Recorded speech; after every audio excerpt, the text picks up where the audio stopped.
There we go. So I'm going to have each of you do this. If you go to the top right of the chat, you should see a little speech bubble. When you click on that, it pulls up the little chat for this call. You'll see a link that says 10 Candles Virtual Tabletop. If you'll please join that for me.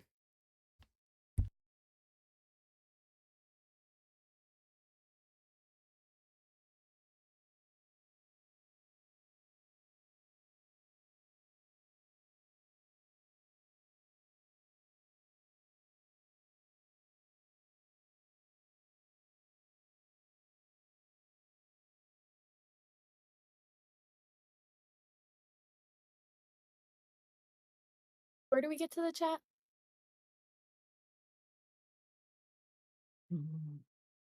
I can't hear you. Mine was on the Apologies. bottom. Actually, it's just like a bubble, like a quote bubble. Okay. I am not seeing. Oh, okay, I found it. There we go. Okay, cool. I wonder why they have ours on opposite sides of the page. Yeah. Interesting.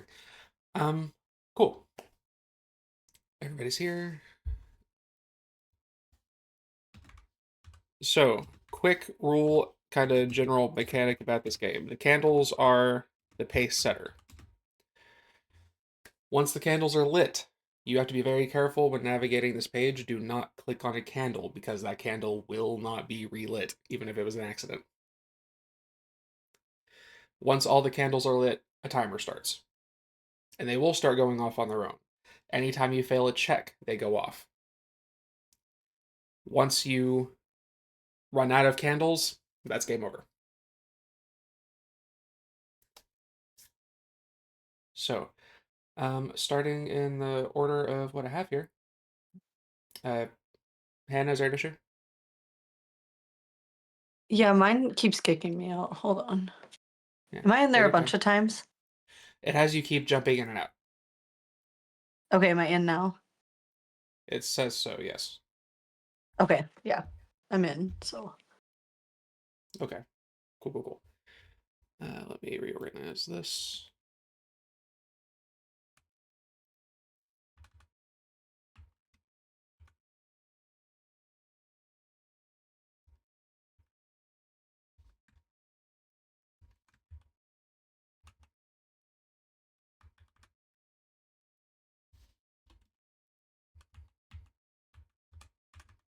Okay.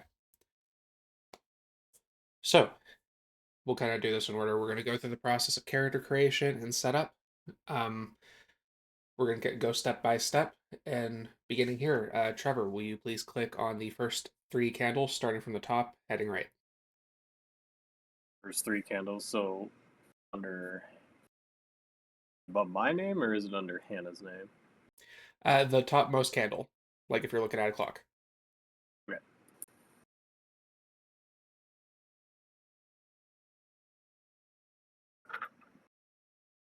Okay, and then 2 more. Perfect. So, this game relies pretty heavily on cards. You'll see up in the top right corner, you'll see an add card button.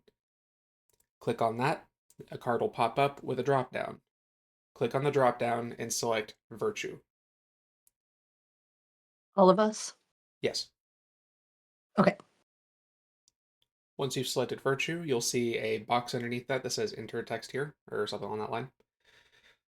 You're going to enter a virtue, a 1 or 2 word phrase that is uh, a trait, a positive trait that somebody would have that should solve more problems than they create. Examples could be lucky, resourceful, quick-witted, observant, strong, things along that line.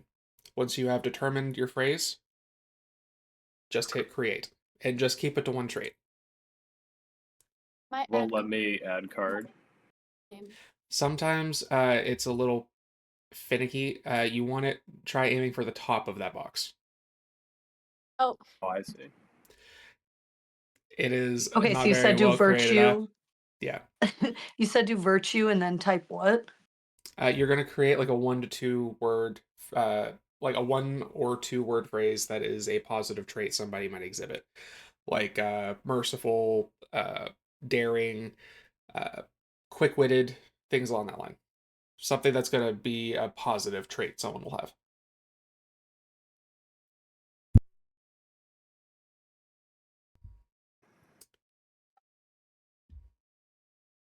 Hannah, it looks like your camera's frozen. Oh, let me see. Can you see me now? There we go. Perfect. Okay.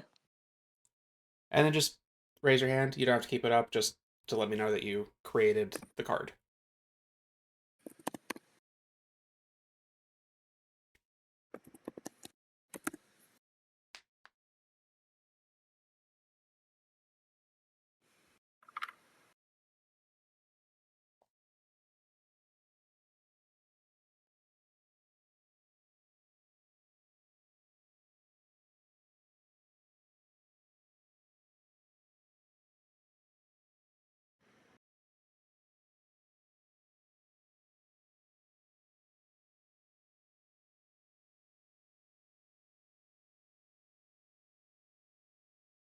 So we drag it to our name, right?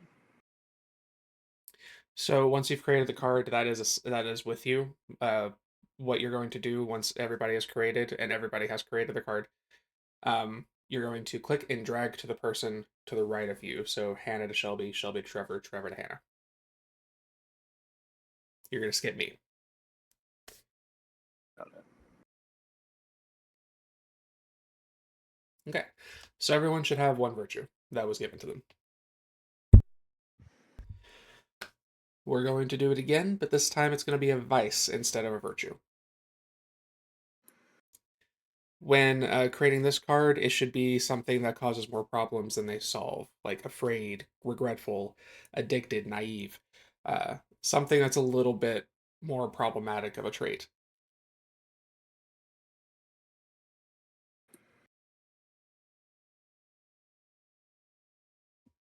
And this is a vice, you said? This is a vice. Okay.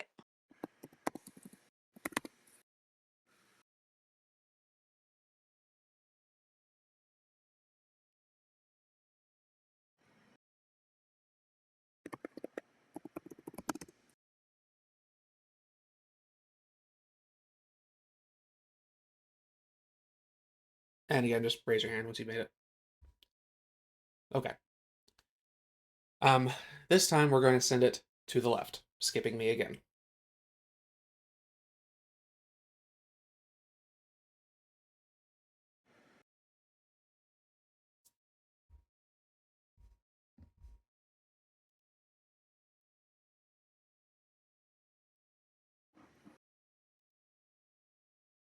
Okay. So everybody should have 1 virtue and 1 vice. That look right? I have 2. You have to. I have 2 virtues and then 1 vice in front of me. Gotcha. The 2 of you each have a virtue and a vice? I have one of each. The vice card is like in the middle of my screen. Is that what's supposed to be happening? You gave away your vice, right?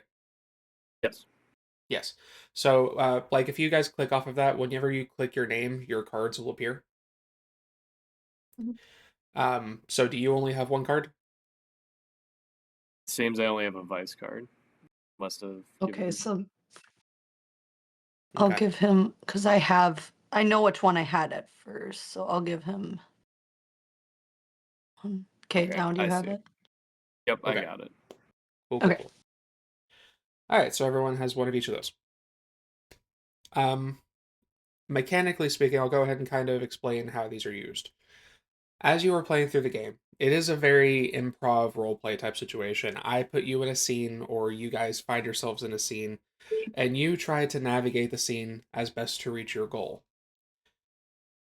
In order to do that, a lot of the time you're going to be running into contests, which is, say, for example, Trevor's like, hey, I want to find what's on the other side of that door. There might be some resources, there might be some weapons, something to help me get through what I need to get through. But the door is locked. He could try to pick the lock, he could try to knock the door down. So, say he decides he wants to knock the door down. I go, okay, Trevor, hit the roll button on the player dice. Trevor, if Do you hit that the one now. button for me. Yeah. All right. So that you have that whole dice pool, right? You get to, all of those are yours. If you roll 1-6 during a contest, that's a success. You got it. You then take narrative reins. So you open the door, Trevor, you tell me what you find. What's on the other side of that door? Now, say you rolled and it ended up looking like this. You still got your sixes. You still won. You're still going to get to have the narrative reins. However, ones at the end of a roll, I take away. So I would take this and put it down here. Your dice pool is reduced until the end of that scene. Now, where these cards come in, say you have that one, and you don't want to lose your dice pool as little as possible. Say your virtue was physically strong. You got to knock that door down. You knocked the door down, you succeeded, but you're going to lose that die. You can burn your virtue for a chance to re-roll. You would then, since it's only one, we would look at the leftmost die on the reroll. That's a 6. You get to keep that die, and we move on. If not, I take it away. All dice that I take away are returned equal to the number of candles that are still lit to you on the next scene. Does that make sense, or any questions? Okay. I know it's a lot, I will remind as we continue playing. So you're not expected to memorize all of it. Right, cool. So we're going to create another card real quick. You're going to click on add card, and it's going to be the character inventory. We're going to go ahead and create your characters. The vice and virtue that you have received are your character's vice and virtue. Now, in the chat next above that link that I sent you, there is a little excerpt. It is the scenario that you're going to be playing in. This is what you want to keep in mind while creating the character and why your character is here. The city is quiet now that the evacuations have emptied the streets. The world is dark and you have stayed behind. A group of scientists, researchers, and the muscle to protect them. Volunteers. The sky is black and they prowl the darkness. Someone has got to stop them. Someone's got to figure this all out, and that someone is you. Professionals in your fields, bunkered down in a small lab off the main street. No answers yet, just more questions. Infuriating questions. Maybe if you had one of them to examine, perhaps you could get to the library one town over, the largest in the state. There might be some answers on their shelves, or even an old observatory in the mountains. But you've learned all you can here, and the lights have begun to dim. The generator is on its last legs, it's time to move. They are coming, and if anyone can figure out what's happened to the world, it's you. Your goal is to figure out some truth behind them and what darkened the sky. For context, roughly 2 days ago, the sun vanished. There has been no daylight since then. So, keeping in mind that you're researchers, scientists, or the people who protect them, some kind of security or something, you're going to write like a 1 or 2 sentence kind of snippet of your character concept. It could be something as simple as like, I'm Jackie Barnes. I'm head of security here at the facility. Uh, I'm quick-witted, but somewhat unreliable.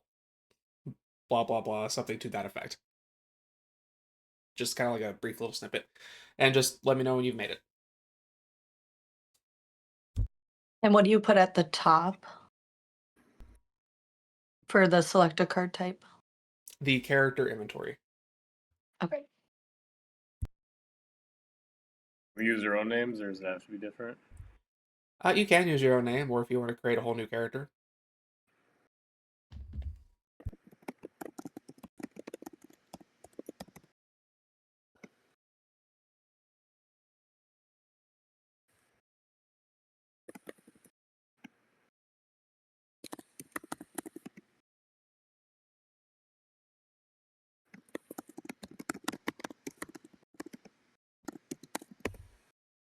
You guys carry on with that. I'll be back in just a moment. Okay.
Okay.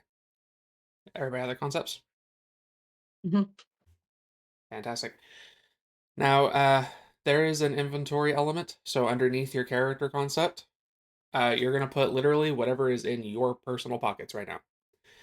That is what your character has at the start of the game.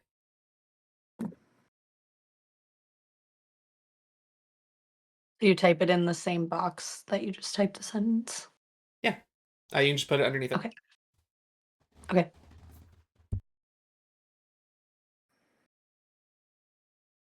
If you have like a personal bag or something within arm's reach, you can utilize that if you wish. Wait, what do we put? Your character has what you yourself have in your pockets or in a bag within arm's reach. Oh, And we have phones. If you have a phone on your person, you may have a phone. Okay. However, the battery is whatever your current charge is, Okay. and grids are down. There is no internet to speak of, so it's like base functionality.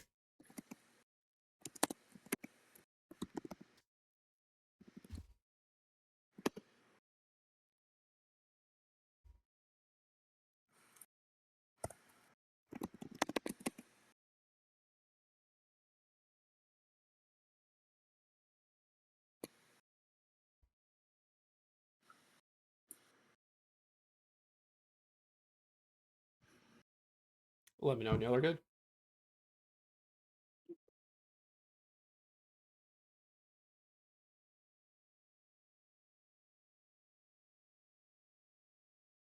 Okay.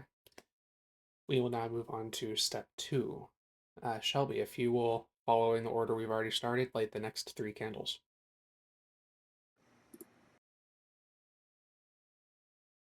Fantastic. We're going to create your next card, which is the Moment card. When you have that pulled up, the first part of the description is going to be, I will find hope. And then you're going to fill in the second half of that sentence. This could be, these moments are opportunities in game for you to experience some kind of hope. These may be found in acts of heroism, discovery, completing a goal, or finding a safe haven, or some other similar achievement. It could be like, I will find hope in a moment of prayer in a quiet church, or I will find hope when I find one of them dead at my feet.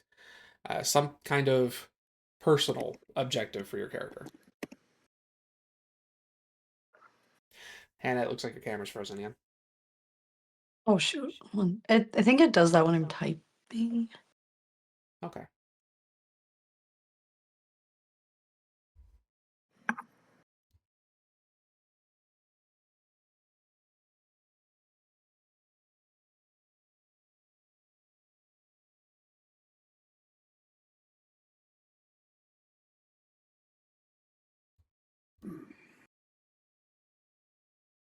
And just again, just kind of let me know when you got that.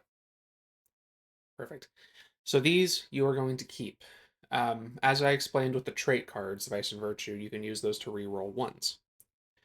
Now, the Moment card is something you're going to kind of want to try to aim for in some capacity. Because if you manage to experience that moment, you get to burn that card. And you see this on the right, this little blue die in the die stash? That is the hope die. If you have lived your moment and got the opportunity to burn that card, anytime you make a roll for the remainder of the game, you personally will get to include that in your dice pool. This die succeeds on a 5 or a 6, so it also increases your range of success on that die. So if you can manage to get that, that's a good thing to go for.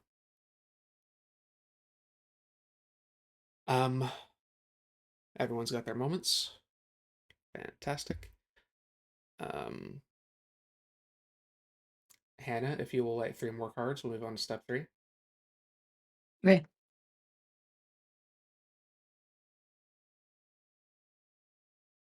Perfect. Now, we're going to create your last card, which is the Brink. This one has a couple of exceptional rules to it. So the Brink is, rather than representing who your character is, or who the character is, this Brink is more of what you become when pushed to the edge, when you've lost everything else. It's the concept of like you don't back an animal into a corner. You don't know what they'll do. So I think these pass to the right. So the way this part works is you're going to create a brink. Trevor, yours is going to be different than theirs. Gotcha. So Hannah and Shelby, you're going to write, I think it is, yes, I have seen you, and then you finish the rest of the card. This is going to be something like, I have seen you steal from people to survive. Things along that line. Something that is generally negative or bad, some kind of bad thing that you have witnessed somebody do. Now, Trevor, you are going to be writing for me. This is one that I actually participate in. Yours is going to say, I have seen them.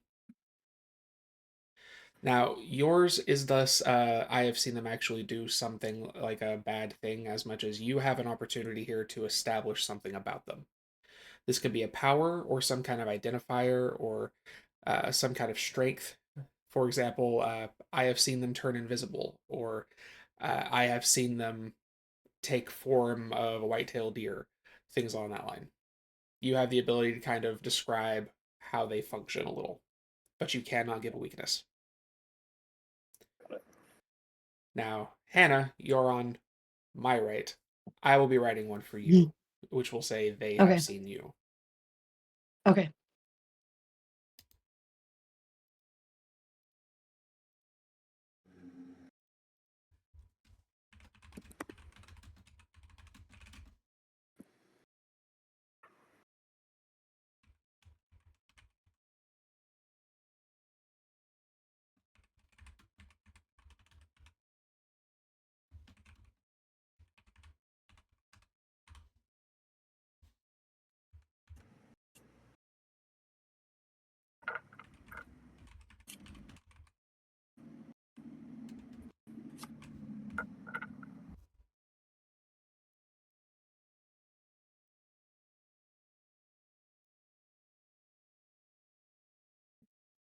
Do I have to pass my brink? You pass the one you created to Shelby, Shelby to Trevor, Trevor to me. Okay.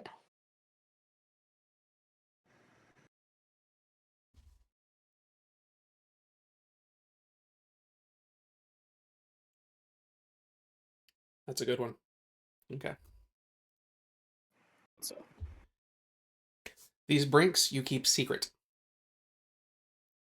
The way these brinks work mechanically. So, like, these are your characters. This is what you have received is what is known about your character. Brinks can only be used once all the other cards have been burned. However, the benefit of it is if you embrace your brink. So, say one of you has the, for example, because this is extreme and not mechanically helpful, but say your brink was, I have seen you uh, kick a puppy to distract an enemy. If somehow it becomes relevant, you've burned all your cards and there is a puppy, and you get to kick that puppy to distract whatever's after you. Instead of re-rolling a die or getting hope die, you get to re-roll the entire pool of dice you have access to. But you have to be willing to do the thing that is on your card. The brink does not burn. Once you're down to the brink, you can use that as many times as you can apply it. Make sense? Mhm. All right. So everybody should have your character concept, a virtue and a vice, a moment, and a brink. That look right? Yep. Excellent. Um, Everyone's got their inventory. We've covered everything there. I think we're good. So, once I light this candle, a timer is going to start. Eventually, as I said, they will start going out on their own. So, while it is good to communicate, there is the pressure of the time constraint. So, I'm going to light the candle, I'll set the scene, and then put the reins in your hands. You could talk amongst each other, determine what you want to do. If you have any questions, feel free to ask. I'm happy to answer any of them. Uh, we'll go ahead and get this going.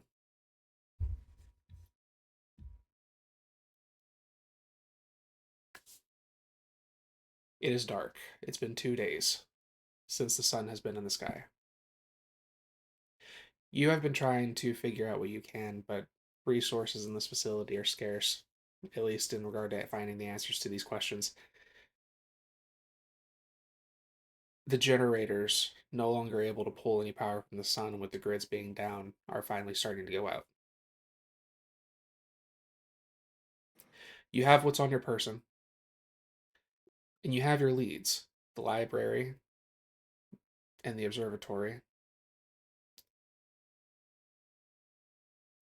As the three of you find yourselves in the lab, I will pass the scene to you.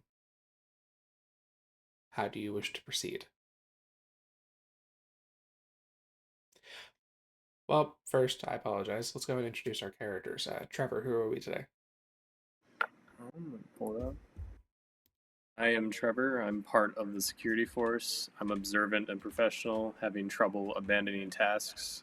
On my person, I have a phone, knife, multi-tool, gloves, and AirPods. Very nice. Shelby, who are we today? My name is Shelby, and I'm outgoing and stubborn, the kind of person who speaks their mind even in the darkness. I have a phone at 86%. My backpack has a notebook, planner, and pens. Okay. And what is your role in the facility? I might have forgot that. You could be a scientist or researcher, maybe another member of security. Can I add that? Yeah. Okay. I'll be a searcher. Okay. Hannah, who are we today?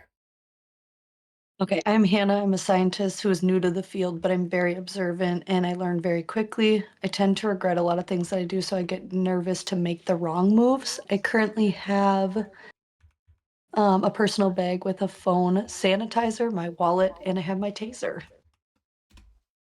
Fantastic. All right.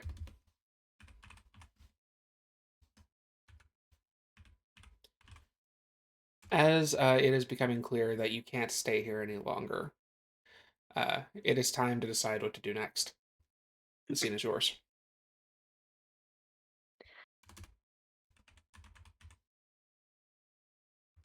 Oh, we obviously have to leave. I feel like in the beginning he talked about there's a library the next town over, and I feel like we could use that as resources. So, Go to the library. yeah. Okay, take that. Okay. So our goal is to make it to the library in the next town over. First, you have to Mhm. get there. How do we wish to prepare for this trip?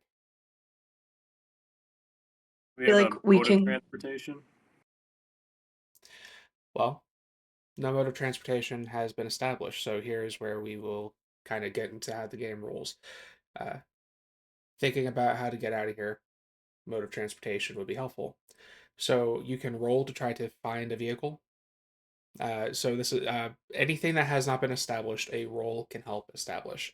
So say you don't have a vehicle, we need to get from point A to B. Say one of you goes, I'm going to try to find if there's a working vehicle outside. I will call for a roll. You roll. If you get a 6, you tell me what the hell you find. If you don't succeed, I take out a candle and I do the narrative. That is not going to be the most favorable outcome. But if you succeed, there is a gamble in regard to making the dice rolls. There's a chance that I will have to narrate, in which case again might not be great. Versus you having reins of the narrative and you get to set things up to your benefit. So, at the current moment, no car has been established. How do you wish to proceed? So if we roll a 6, we succeed, right? Whichever one of you makes the roll, if you roll a 6, you tell me what happens. So I think Trevor, since you're security, I think you should go find a vehicle. Okay, Trevor, give me a roll. All right. All Those are right. 3 6s. 3 6s. You absolutely got it. Now, this is the first scene. You still have all 10 of your dice, but you do have 2 1s. You have an option. You can, if you have something of your traits, if you can apply it to the scene or to the action you're doing, you'll be able to re-roll those. Otherwise, I take them off, you can let them fall, and we keep going. So I have the virtue of confident. Does that help me? You can twist that until like you're very confident, you're sure you can find a car, blah blah blah. Maybe you had a car that was out there already. You're good to go. You can, if you guys can convince me to use your virtue or vice to burn that card, then I'll let you do it. Okay. Do you want to do that? Yeah. I need to be confident in my ability to go out into this unknown place to find a vehicle and search long enough. Hell yeah. Go ahead and hit the little fire symbol on the corner of that card. Got it. And then we're going to hit the roll button again and look at the leftmost results. 2 dice. Most results. Got it. Okay, 3 and 3. That means you lose no dice.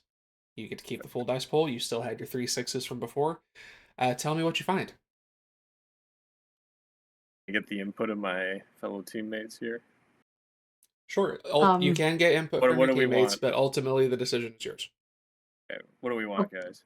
I feel like we want a vehicle that has like 4-wheel drive. Like we have like a bigger vehicle so that no matter what we face, I feel like if we have a bigger vehicle, we're in luck. So Okay. I agree with that. Okay. How about a pickup truck or a Jeep? Something. perfect. Perfect. Yeah. Let's do a pickup truck with 4-wheel drive. All right. You find a pickup truck. Uh, Now, I will go ahead and say it is good. Like, you don't want to get overly detailed. What I'm about to say, though, is something that you want to consider. I won't be mean about it this time, but you do want to kind of try to cover certain things, like maybe there's keys in the glove box Okay. or something on that line, because my job is to complicate what you do. Okay. But I won't do that this first time. You find the car, you got your truck, it is working, you are good to go. Is there anything else anybody wishes to do in the scene? Any other prep that anybody wishes to try to figure out before making their way? I feel like where are we currently? Are we in the lab still? You're still in the lab, which is off the main road of the city you're in. The library you're wanting to get to is in the next city over. I feel like we should grab any like prior research we've been doing. Maybe grab some material, so like some flasks, some I don't know any other like I'm trying to think of some scientific tools, but grab scientific tools to bring with us just in case we need them along the way. Okay. When you just to kind of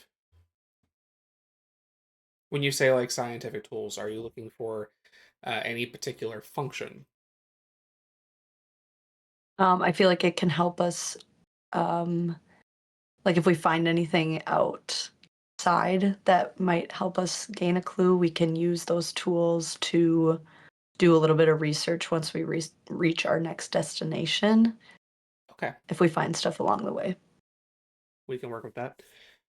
So you want to try to find something that will aid you in your research between point A and B. Mhm. Go ahead and give me a roll.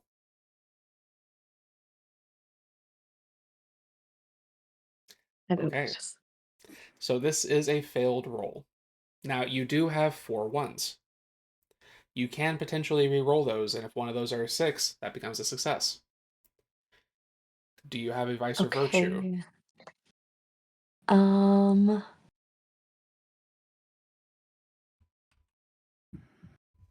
okay, I could use observant because I was able to look around the space before I left to see what tools might be helpful. So would that count? Observant would be perfect. Yeah, if you want to burn Okay. that. So once you've burned that, go ahead and roll again. We'll look at the leftmost 4 dice. 6. Okay, there are no 6s here. Does she still lose the dice though? seeing as they weren't ones? Technically, no. So those would end up coming back anyway, but because it was a failed roll, I do have to take one die and add it to my dice pool, and I extinguish a candle. And now I take over the narrative.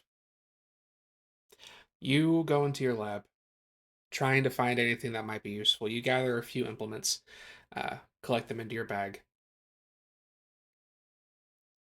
While you and your companions are getting the last little bits of preparation, you hear something. Soft at first, but you swear it sounded like glass breaking. You make your way over to where you heard the sound. It looks like one of the display windows in the lobby at the front of the building has been shattered, but you see no evidence of anything here.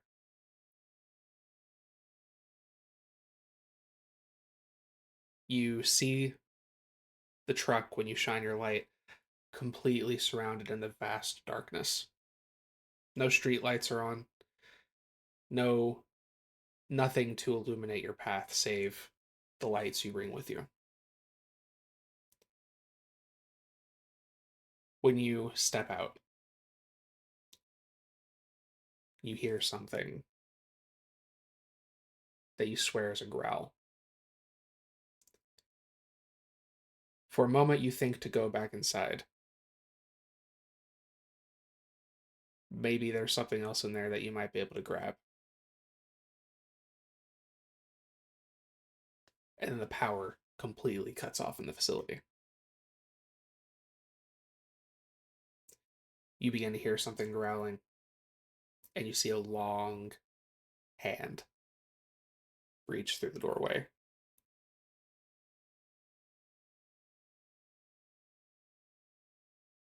And then it gets snatched back into the shadow. You quickly make your way back to the truck.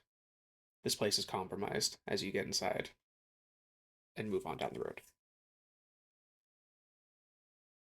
We now move to the next scene.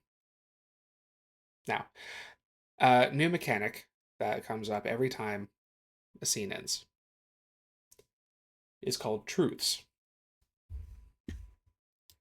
Now, I explained to you that you can establish a truth through conflict, through doing a contest, rolling the dice, and then making a determination if you succeeded. This is a way that you can do this without the gamble of me taking over. So we're going to go around. I'll start with Trevor, and we'll go take turns until we got everything. There are truths equal to number of candles that are lit, but two are always reserved. The first one is always going to be, it is dark. And the last one is always going to be, we are still alive. The rest are set for you to determine. This could be things like, hey, we are at this location, or hey, we found something, or hey, certain conditions that are happening to like the immediate scene. So, Trevor, you're first. We always have a map. There's a map on the truck.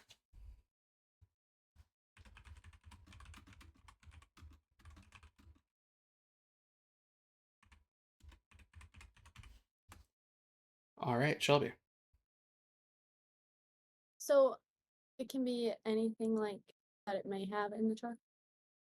Yeah, it could be anything you find in the truck. Maybe you see something on the road. Anything that's kind of on the immediate scene. It just cannot be anything like the sun is back or anything that is like directly contradictory to the game. And then I have to start it a certain way or no? My sentence or No, you can just what Okay. is the truth? What is the fact of the situation? Mhm. There is a spare key in the center console.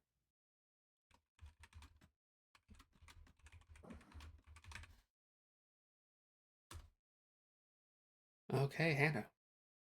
Can I say something based off of what I saw What'd you when have I in mind? was like could I say like we know there's something out there? Um like I don't know, I saw a large hand come out of a shadow. Like, is that a truth? So, I mean, you could do that, but that would be like you. This is an opportunity for you to establish something that hasn't been Oh, established. okay. Like, for example, if say you had gotten to do truths prior to that previous scene, you could have done something like, "Hey, there is a car full of gas outside. There would be no check necessary." This is a way for you to Okay. establish something without the risk of me ruining it. Okay.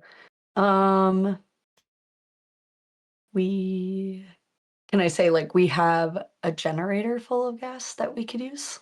We found in the back of the pickup, Your pickup has a portable, like a full portable generator. like a gas generator. Yeah. Yeah, absolutely.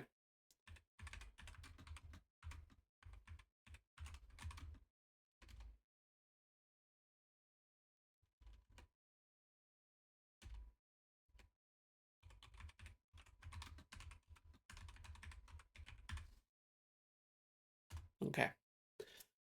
Um, I also get to do these, so I will say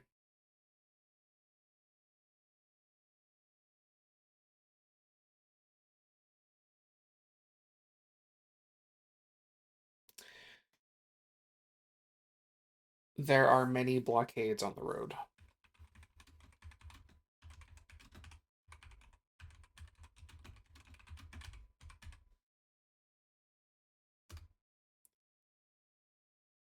Let's see, there are one.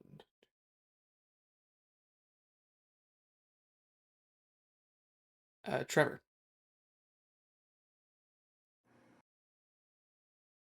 We have enough gasoline to sustain our journey.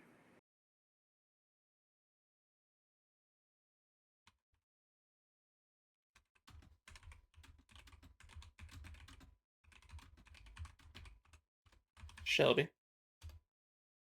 What did Trevor say? We have enough gas. Mhm. Um,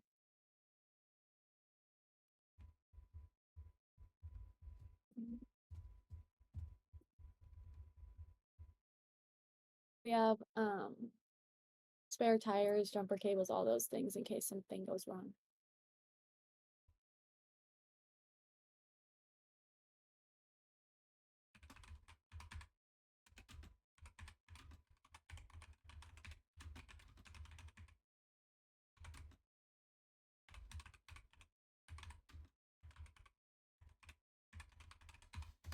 Okay. Hannah, last one. Um, I'm gonna go with we have. I'm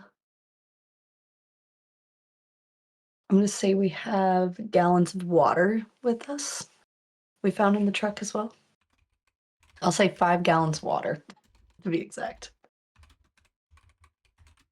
All right.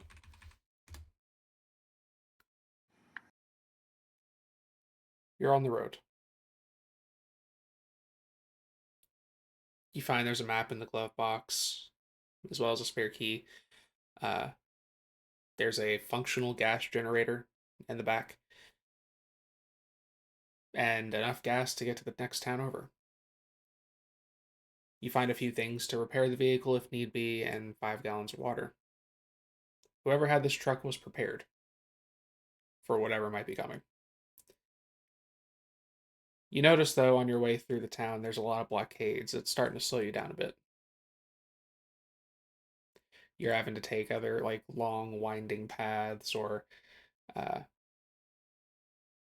try to evade them altogether, any that you can't just kind of easily move through.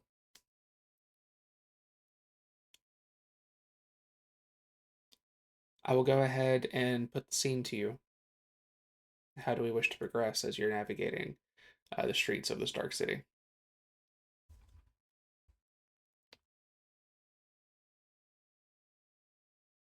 Well, we could pull out our maps if we're dealing with a lot of blockades and try to find a different route that's still um, not far enough where we're gonna run out of gas, or um, just like a safer way, maybe. We clear the blockades. We have that ability.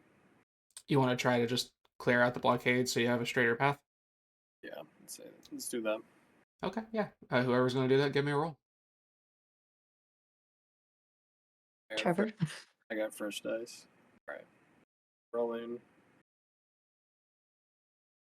Okay. 6, so we're successful. Do you want to let that one fall off, or do you want to try to burn something?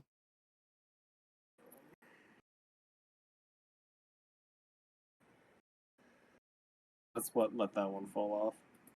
Okay. I take this one over here. Now, I will remind you moving forward as we progress through these scenes, you can utilize your truths to try to force your moment. Like, say you took the one of like prayer at a moment of silent prayer in a church. You can make one of your truths, we find a church, or something like that. Just keep that in mind in regard to your moment, because eventually you only get truths equal to your candles. And if you don't do it, you'll eventually run out. You might not even get around where you get to give a truth. Okay. So, um, 2 successes. How do you want to do this?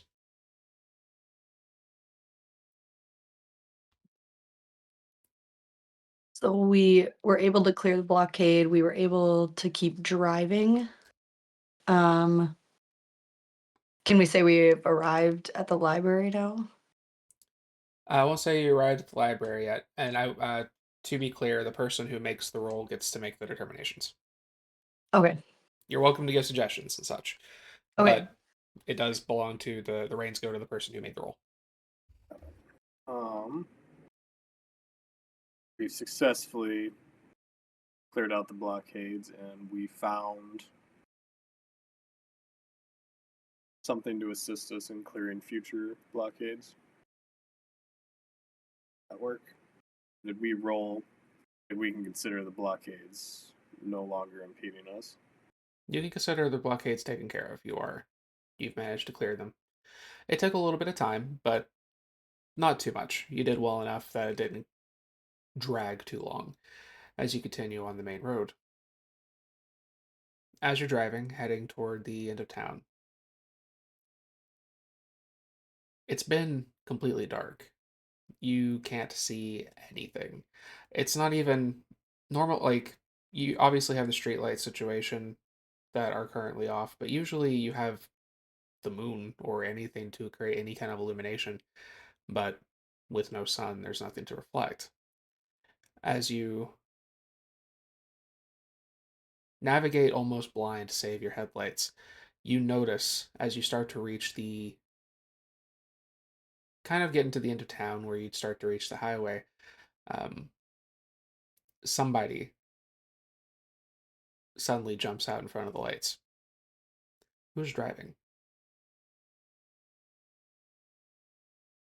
Um, I'll be the driver. I'll drive. Okay, Hannah. Somebody jumps out in front of you. Not a whole lot of time to get any clear look at them. Do you stop? I'm gonna say yeah. Yeah. The truck comes to a halt. You all kind of jerk forward a little bit. As you sit there, the person finally stands up. They look directly toward you. Um, they hold their hands up. They're wearing a kind of clean, nice looking suit. Their hair is well kept, and they smile. Hey, hello, saw you from the street. Just wanted to. Are you guys okay? Where'd you come from? Oh, are we supposed to respond to that? He's talking to you, yeah. Okay. We came from the lab. We are scientists and a security guard from the lab. We are traveling to try to find further research on how to solve this. Ah, gotcha. You're from the lab. Well, my name's Charlie. I'm with a group of people who didn't get evacuated.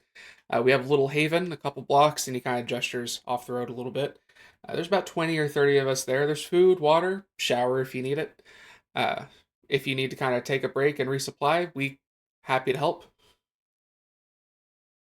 I think we're just gonna keep driving. It sounds too good to be true. Right. Are you sure? We got plenty. I'm sure. Go ahead and give me a roll to shove this guy off. Okay.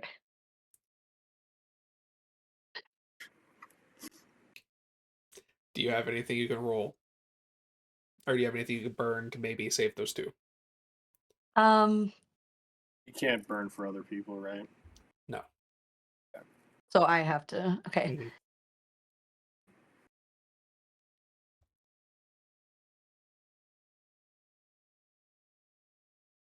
Can I say I was observant enough to notice the guy was a little off and it seemed too good to be true as if we were getting tricked into something?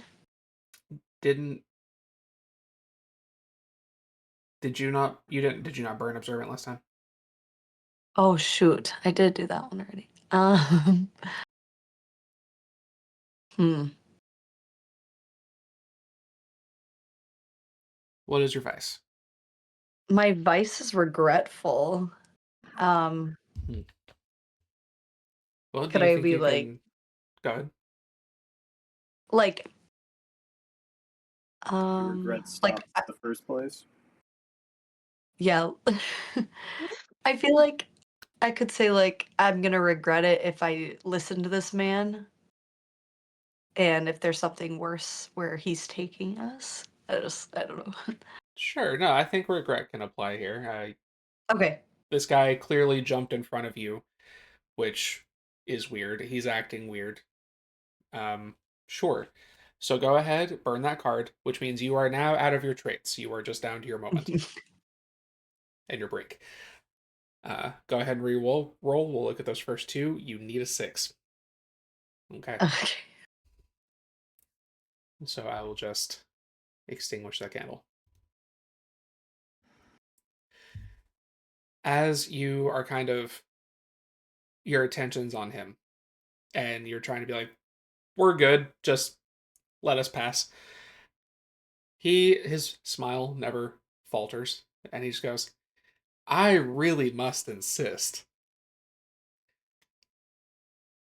You hear something. It's almost too late. As you hear a this large shadow slams into the side of your truck. Your truck tilts, lands back. You never really even saw the shape of it. It's already moved. It's coming back. Charlie's still sitting there with a big, wide, friendly grin, moving instinctually. You slam your foot on the gas. You hit Charlie, move past him, and start heading down the highway. You can hear the sound of whatever is behind you kind of galloping toward you. I will offer an opportunity in this narrative. Does anybody attempt to look at it?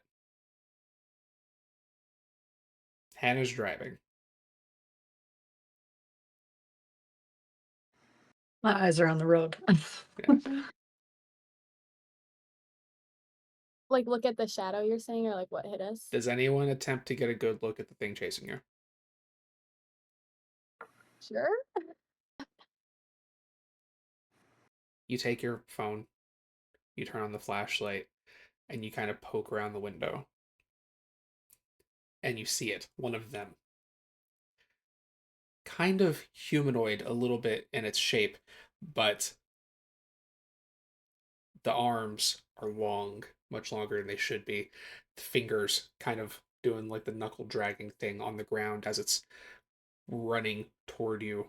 Its face long and gaunt, and it has these large, kind of fleshy, membranous wings on its back as it is charging toward you, but it cannot keep up with the truck. As you finally make it to the highway, because you bothered taking a look back, you notice that your flashlight makes it slow down and recoil from you. as you continue your path. We move to the next scene.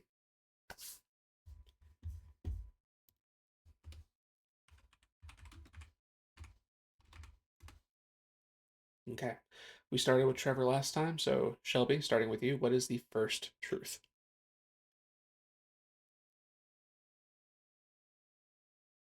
This is one I just make up, right? Yeah. Like And at this, like we established them. hmm and this could be you establishing a new location. This could be you guys make it to the next city, something along that line. We made it to the next city.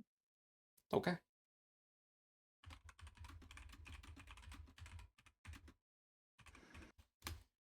Hannah. I'm gonna say we found a gas station right when we entered the city. Yeah. All right, starting at a gas station.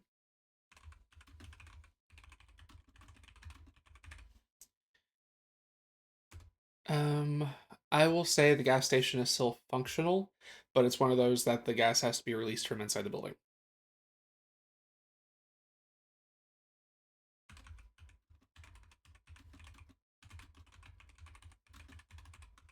All right, Trevor.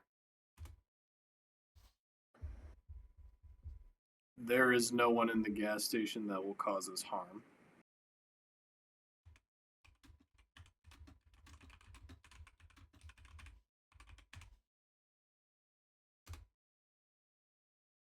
All right, Shelby. Um,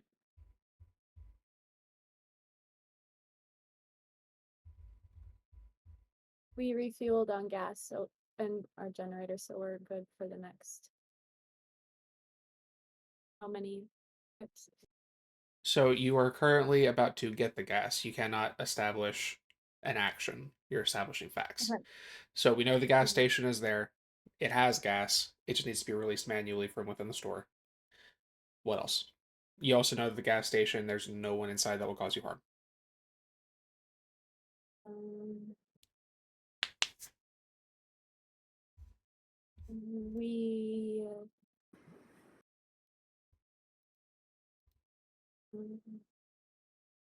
so we can like go inside.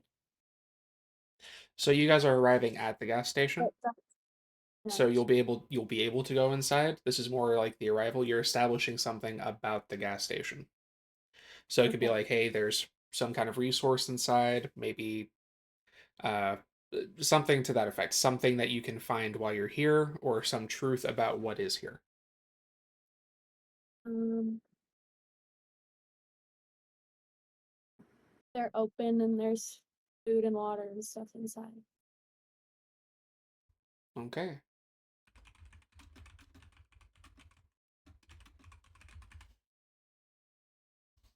Where am I typing that? Okay. 1, 2, 3, 4, 5. Hannah, last one. I'm gonna go with we find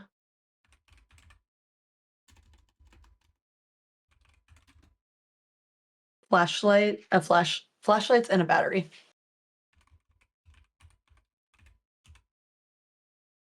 Good call.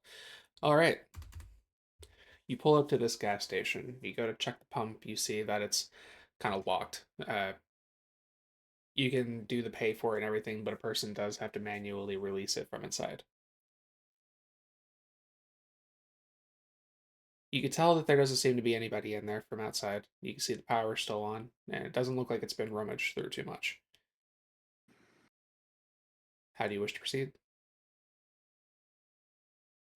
So I feel like we should head inside and see if we could figure out how to release the gas pump so that we can fuel up on both our generator and our truck if need be. Um, and I think we should all go in and just so some of us can collect resources, some of us can figure out, or one of us figures out the gas. Um, yeah. So I think Shelby, do you want to try to like release the gas? Sure. Okay. Okay, is And then everybody I'll going inside? find yeah, everyone's going inside and Shelby's gonna release the gas and me and Trevor are gonna look for resources or food or water. Okay, so since food and water was established as a truth, you don't have to really roll anything to find that. You're good to Okay. go there. Okay. So you guys start loading up on the food and water. Shelby, you go over to try to figure out the gas situation. It doesn't take long to kind of find the release and kind of like the instructions that they might have left for an employee to figure out how to do all that. Um, you do, however, find a little note. Those guys scribbled on. Everything's gone dark. Heading to the hotel. Ben.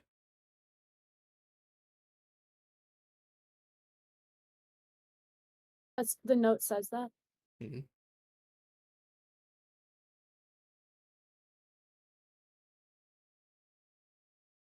So then can she like communicate? I would say, can I suggest something? Probably like communicate it to us and then we can like figure out a decision to see if Mm, we use that note towards something. Okay, so you want to share this with your teammates? Yeah. Okay, go ahead. So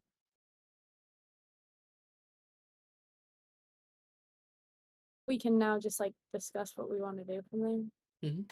What do you guys think? If he left that note, chances are he left it for someone as a I way to guess we get safely. I guess we could figure out how far the hotel is. We haven't reached the library yet, but if there's clues and maybe this is a hint towards a safe space, we could head over there. Yeah, I like And we know the way with the maps, we can't get lost. If I'm correct on that. Between your map and like your phone, you can still pull up your map without having like internet and stuff like that, and it'll still give you information. Like it'll tell you like where you're facing and stuff like that. It just won't give you like the details around you. Like it's not gonna tell you what buildings or what, but you can still Mhm. treat it like a compass. Between that and the map that you're looking at, you can navigate pretty well. Um, so we should go out and try to find the hotel, maybe. If that's a suggestion. Yeah, so. I agree with that. Okay. Does someone have to roll for that then? Uh, to roll to get to the hotel. Yeah. Well, if you guys have nothing else that you want to do here or look for here, you can just get in the car and head that way. Yeah, I kind of feel like this was just something to quick stop, see if we could find anything, get gas, and then kind of move on We've with our trip. established we've refilled everything. We're good on Yep. resources, right? Yep. Okay. Yeah, I'm good with moving on to the hotel. Okay. You make your way to the hotel. Between the map and the info that you found there, it's not difficult to find. Uh, you see the light for the hotel, like the big marquee sign. There's no power to it, but you can see that there is light coming from the hotel itself. Its generators still seem to have a little bit of juice. As you pull up, you see there's another car. Looks like a sedan. Uh, Parked, and it's the only one in the lot. How do you wish to proceed?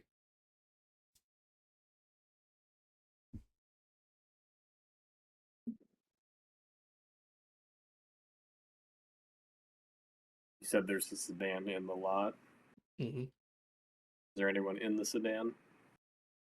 There's no one in the sedan. I feel like we should maybe go in the hotel just to see like if there is this if someone told the gas station worker or whatever left a note behind to say go to the hotel, maybe we should go see what's in the hotel. And maybe obviously maybe there's someone in there because their vehicle is parked up front.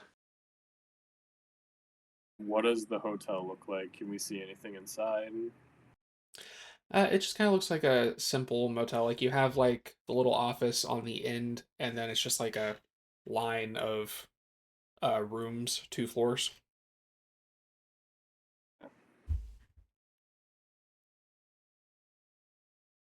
I feel like if we don't see anything like that tells us we shouldn't go in, I feel like we should go in. I Do you think the guys only think we thing should? that really jumps out at you is you can tell there are lights in almost every room, except on the second floor, the sixth room, pitch black. Okay, well, I say we go in. What do you guys think? Yep, let's start with the lights on rooms. Yeah. Okay. Who would like to roll to examine the rooms that are currently on? Shelby, do you want to roll? Have you rolled yet? Do you want to go? I don't think Shelby has rolled yet, so. Okay. Maybe you'll have better luck than me. Just hit it once. Yep. Okay. So you got 3 1s with no 6s. Do you have a vice or virtue you might be able to burn here? Oops. Didn't mean to click that. Well, uh, rule of the game: if you darken a candle, it cannot be relit. Shoot. So Should I without, unlight it then? Oh, I gotcha. Yeah. So without bothering with a reroll, we'll go ahead and progress. As you guys begin looking through these rooms, you're not finding much of anything. You make your way, knocking on doors. No one answers. Some of them are still ajar or unlocked. You open them. The lights are on. There's just nobody in them. Finally, that leaves you with the one door on the second floor.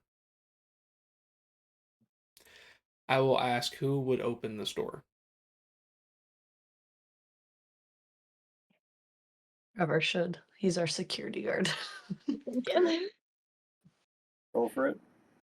You don't have to roll. This is a already determined narrative. Okay. Yeah. You step forward. You open the door. The smell hits you first. It is earthy, potent, pungent, even. There's no light in this room except there almost seems to be a bioluminescence. As the door opens, you see a man, roughly in his 40s, seated down against the wall. You notice that there is a heavy looking chain on his wrist that goes under the bed. And you notice there are many little, looks like mushroom caps growing off of his body. His shoulders, his chest, his neck, even starting to kind of shelf over the head. Only one eye is visible as he looks up to you. Help me. And that's where the scene ends. Great. So, Are we able to take a quick break just so I can use the restroom quick yeah, before the absolutely. next scene starts? Okay, If you guys I'll want be to take a quick. break, yeah, go for it. me too.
And see everyone's cameras turned back on. Hello. All right. Hi. So we move into the next scene. We're going to pick it up from finding dear old Ben. Um, I believe Shelby kicked it off last time, so Hannah, you get the first truth for this one. Um,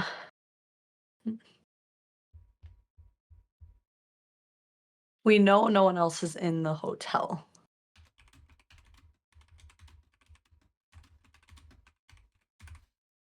All right. Um,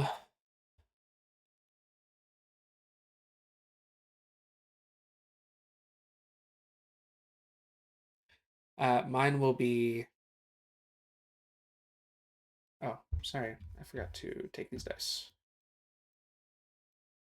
Okay. Mine will be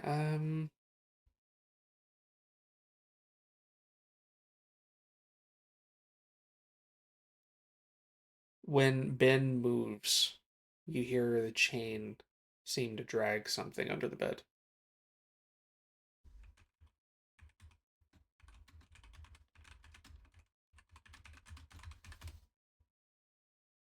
Trevor.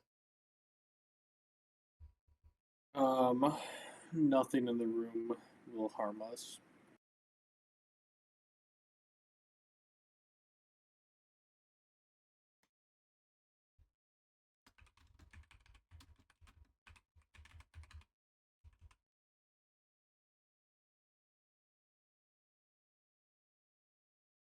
Okay.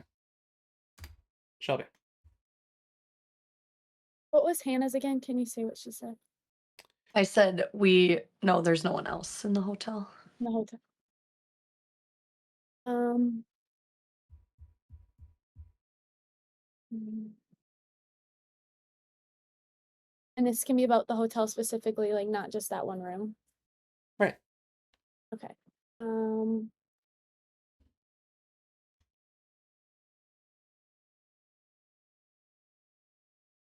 I don't know.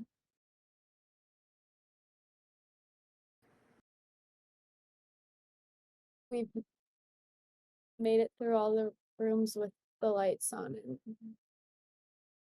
we're good.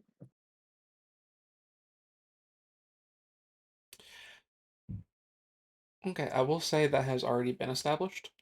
From the end of the last scene, you guys already were going through those rooms and nothing happened to you. So this is an opportunity for you to add something.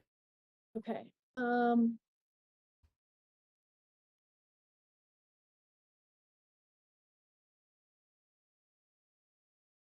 they suggest anything or no? Yeah. You guys have any other?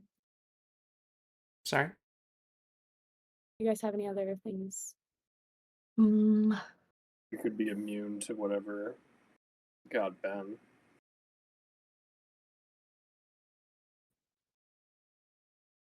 you could say this is hard. I know. I was like kind of. um,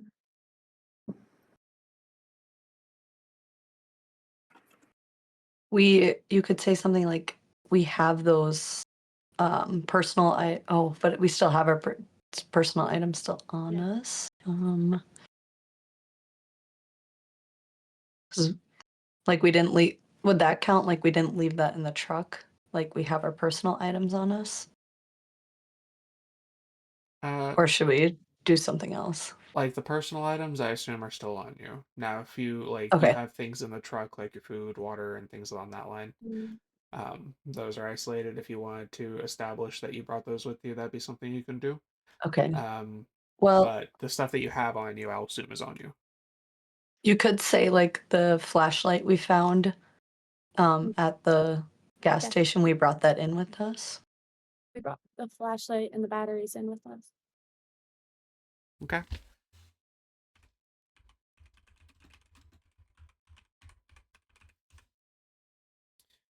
Hannah, that gives you the last one. Um, let's see. Hmm.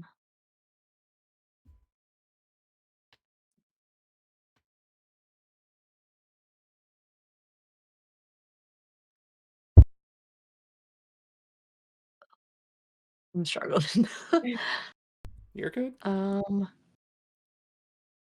what's something that can be helpful? Any suggestions, guys?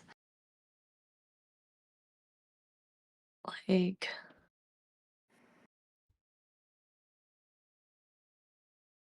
could we say we notice a? Could we use like we notice a gun in the side of the room? Okay, you find a firearm. Mhm.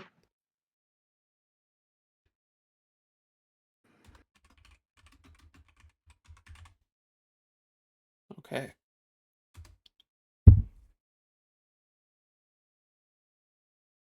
So we will kick it off there. You step into this room. There's a firearm. You hear something rattling under the bed anytime Ben tries to move.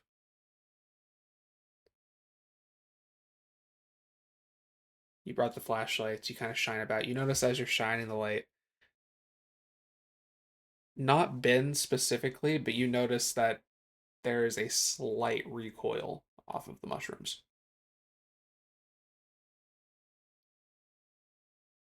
How do you wish to proceed?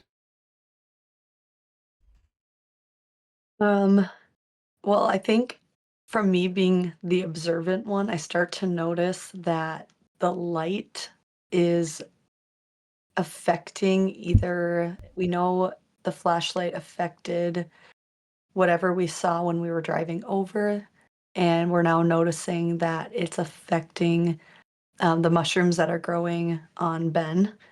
Um, and I I would probably say something to you guys like, do you guys notice how every time we shine a flashlight at this stuff, it is almost like hurting it, or it's pushing it away from us? Um, I could say we like closer test that theory and like keep shining the light at the like mushrooms to see if it keeps affecting it or if it will do something if we hold the light on it for a long time. Something like that.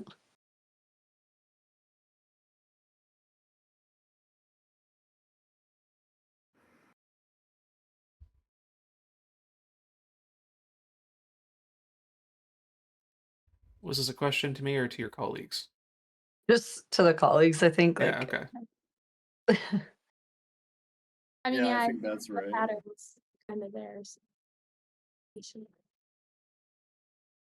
we could because Ben had said help me.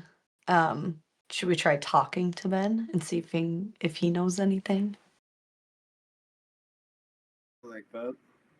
Okay, so we asked Ben how did he get here and what's yeah, let's ask Ben how he got there. Came from gas station, waiting for brother. Didn't show.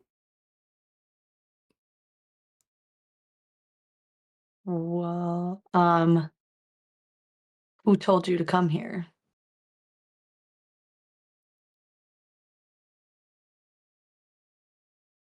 Brother owns hotel. how'd you get to the hotel?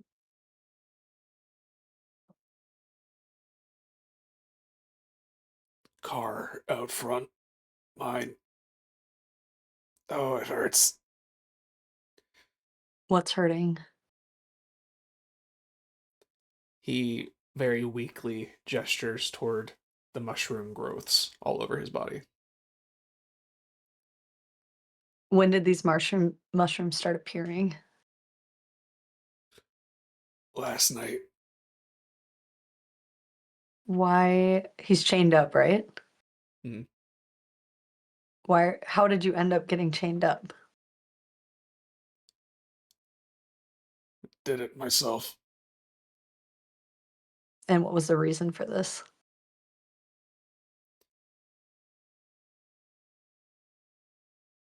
He kind of sits there for a moment, quiet.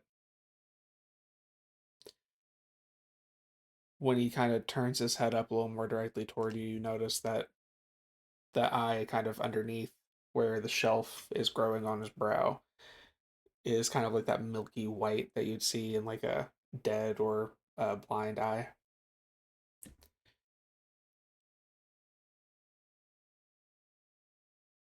Couldn't stop hunger. What is this hunger for? He weakly raises his left hand, pointing toward a dark corner in the room.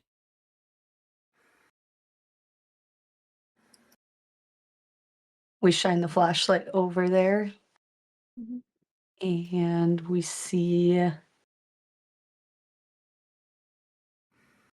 Are we supposed to say what we see?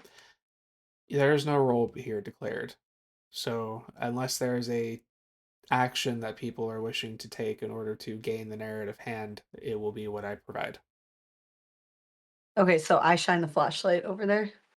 Okay. You shine the light over. You see a dried, gory mess and human bones.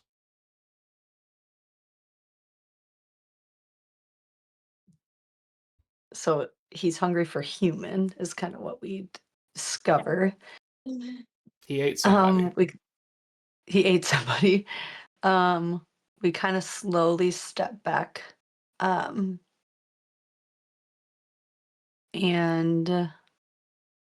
I think we need to decide if we should leave or if we should question Ben more. What do you guys think?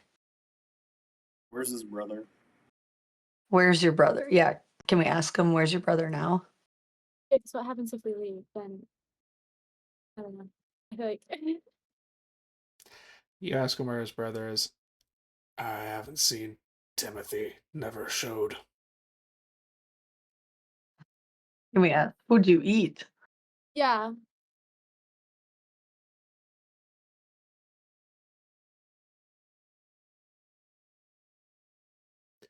Why do you say who? It's very obvious it's a human.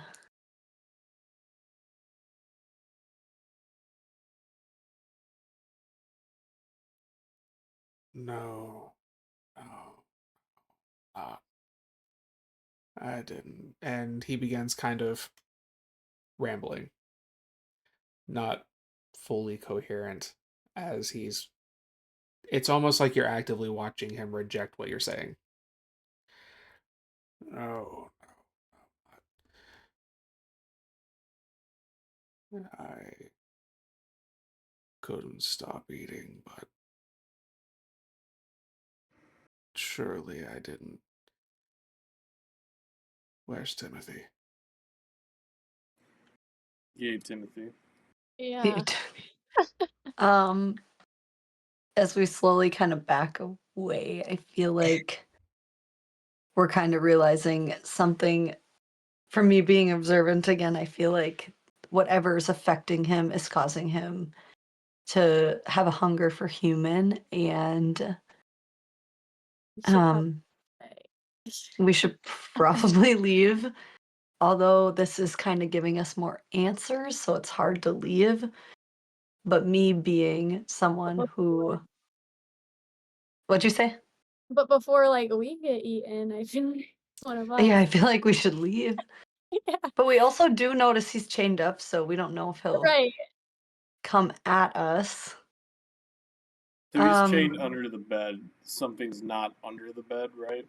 Did I miss? So the chain goes under the bed. He is chained to something down there. You hear something move. Like there's obviously the chain rattling, but there is something under the bed the chain is connected to, not necessarily like the floor. There is something under the bed he's chained to or against. Okay, what's under the bed? Do you go to look? Security.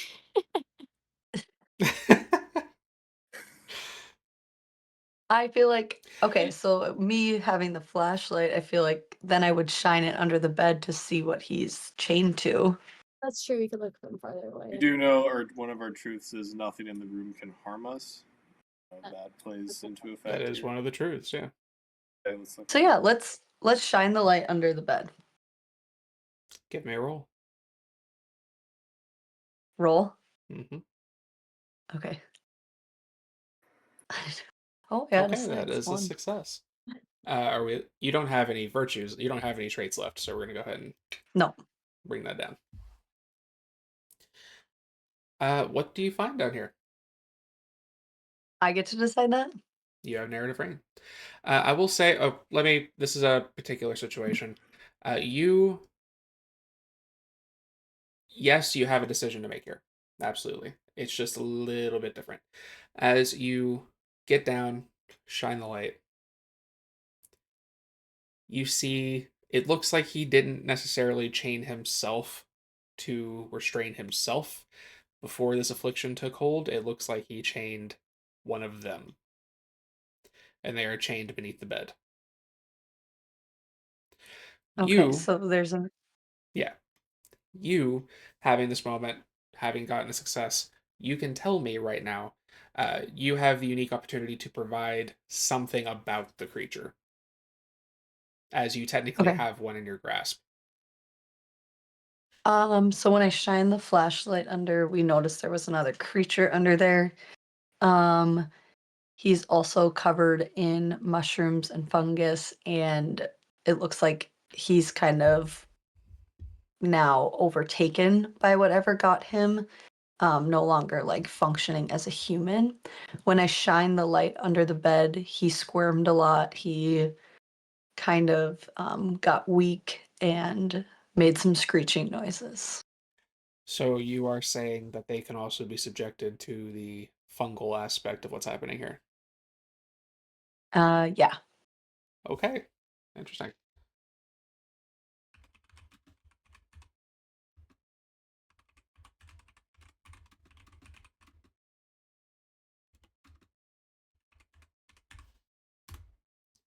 You shine the light, you do see them screech and recoil, and you almost see the combination of it and the mushrooms burrowing into it seem to cause an even more violent backlash.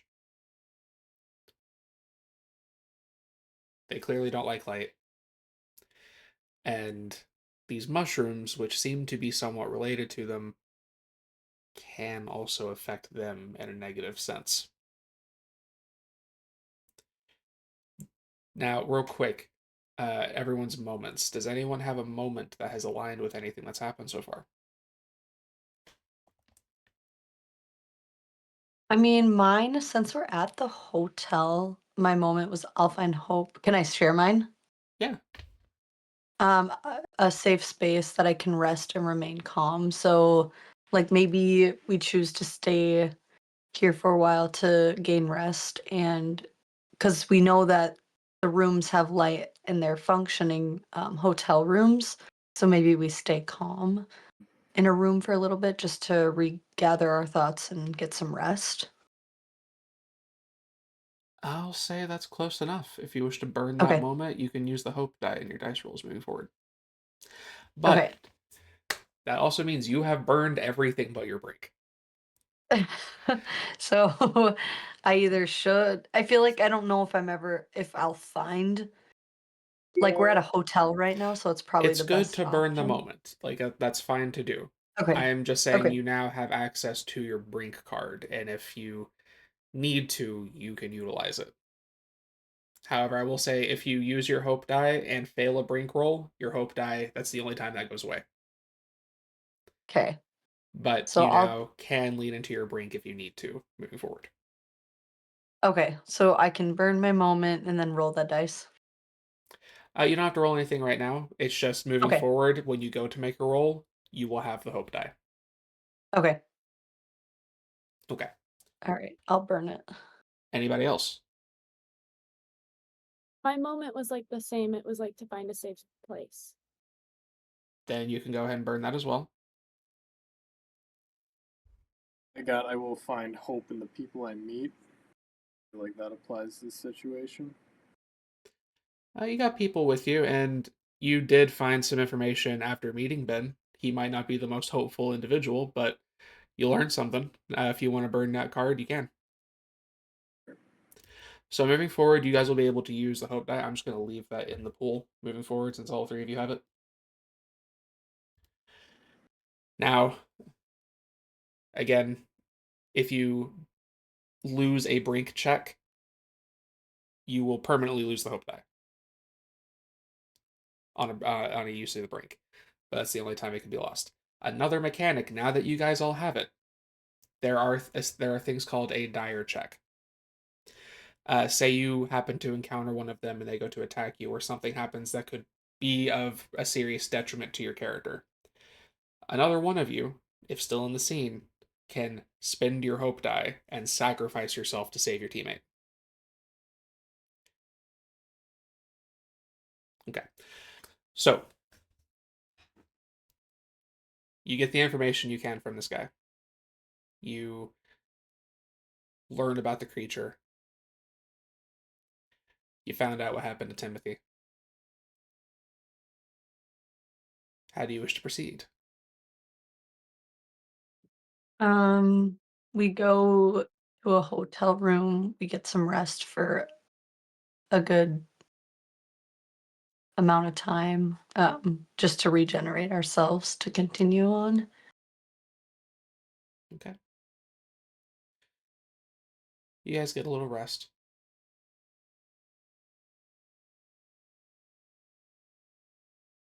And you get back on the road. You're in the city. You begin making your way toward the center of town. You see the structure of the library, boasted as the largest in the state, and you can clearly see why. As you get there, it is massive. It clearly has aspects of a museum as well. It is a very large structure. When you arrive, uh, you see a little bit of light in the library. Looks like it's probably not powered light, though. It kind of flickers like a flame. And you notice in the parking lot next to the entrance, there looks to be like an RV camper situation. There is a little light coming off of that, coming out of there. And then on top of it, you see that light is casting a bit of a shadowed shape on top of the camper. As your vehicle pulls up, how do you proceed? S- What'd you say? Shine our lights. Shine our lights.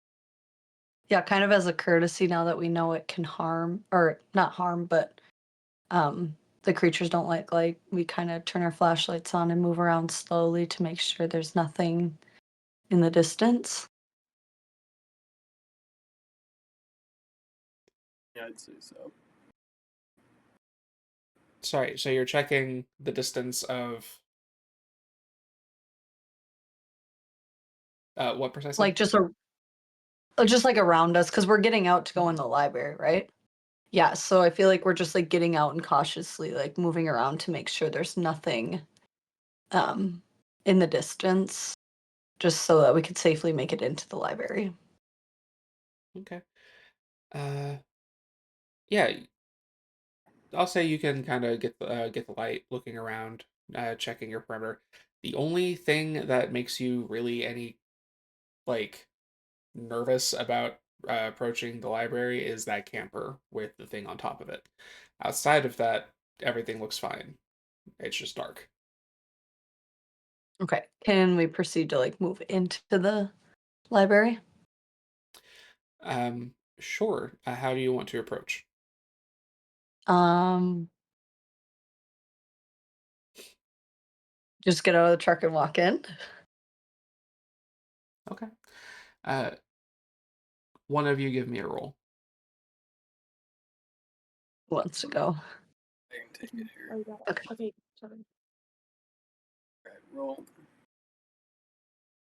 Got a Okay. 6, 2 1s. Do you want to burn anything to keep those, or do you just want to let them ride? Let's let him ride. I can just go there. Okay. Bring those down here. You guys approach, going to the library. How does that work out for you? Does the creature notice you? We Does it let you go? There's a creature. There is a thing slumbering on top of the camper. Okay, yeah, okay. Um, we safely made it into the library. I will say because Trevor's the one who made the roll. You can give suggestions, but Oh, Trevor's the yep, one who makes the that's right. declaration. Okay, okay. All good. We make it into the library and we find survivors, supplies, genuine good people. Okay. The thing on the camper doesn't notice you as you make your way to the door. It's closed for a moment. As you go to open it, there's a slight pause, and then someone on the other side, you hear something heavy move, and then the door opens. You see a couple of looks like police officers that have like guns trained on the door as you step in. Um, they kind of stop you at the threshold. Who are you? What's your business here? We're survivors looking for other people or safe haven. Do you have any do you have any growths on you? No. No fungus, mushroom, anything like that? No, you can check with your flashlights. They check the three of you out. When they don't see anything, they step aside and they let you in. When you enter the room, the door closes. They've taken a large, heavy bookshelf.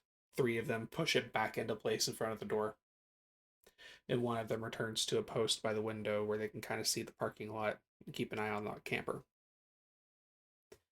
As you step inside, you see there are people here. There's food, water, some other little supplies.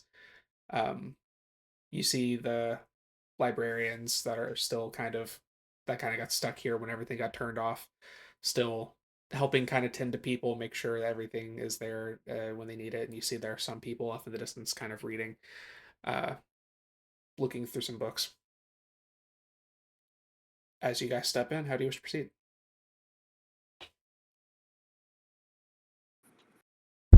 Um, Look does he who. still have to answer it, or This is to the group now. okay? Well, we originally came here to see if we could figure out what kind of caused the sun to go away. I feel like we should start doing some research and look for any context clues that would lead us to why this happened. You could ask for who's in charge here. Maybe they know best. Yeah. We could Okay. start there by asking before we product any like research towards it. You go trying to find who might be in charge. Um, After asking a couple questions, you're directed to uh, this older gentleman. He's got like a sweater vest over like a long sleeve uh, top and like some brown like khakis and loafers. He steps forward and goes, "I am head curator Albrecht. Uh, how might I be of assistance? I understand that you needed help with something." We ask him if he has any information on what has caused the sun to go away and if um, they have any cures yet for people that have the mushroom or fungus on them. I'm afraid the only thing that we've been able to do for those people are to uh, we have to either turn them away or give them a painless passing. We leave that to them. Unfortunately, we have not found any means of curing the affliction. Uh, we had some correspondence until about last night, I think, with someone from the observatory up in the mountain. but we lost contact with them. They were trying to find something. Uh, I don't know how much progress they've made since then. Um, Observatory. go. Go to the mountains.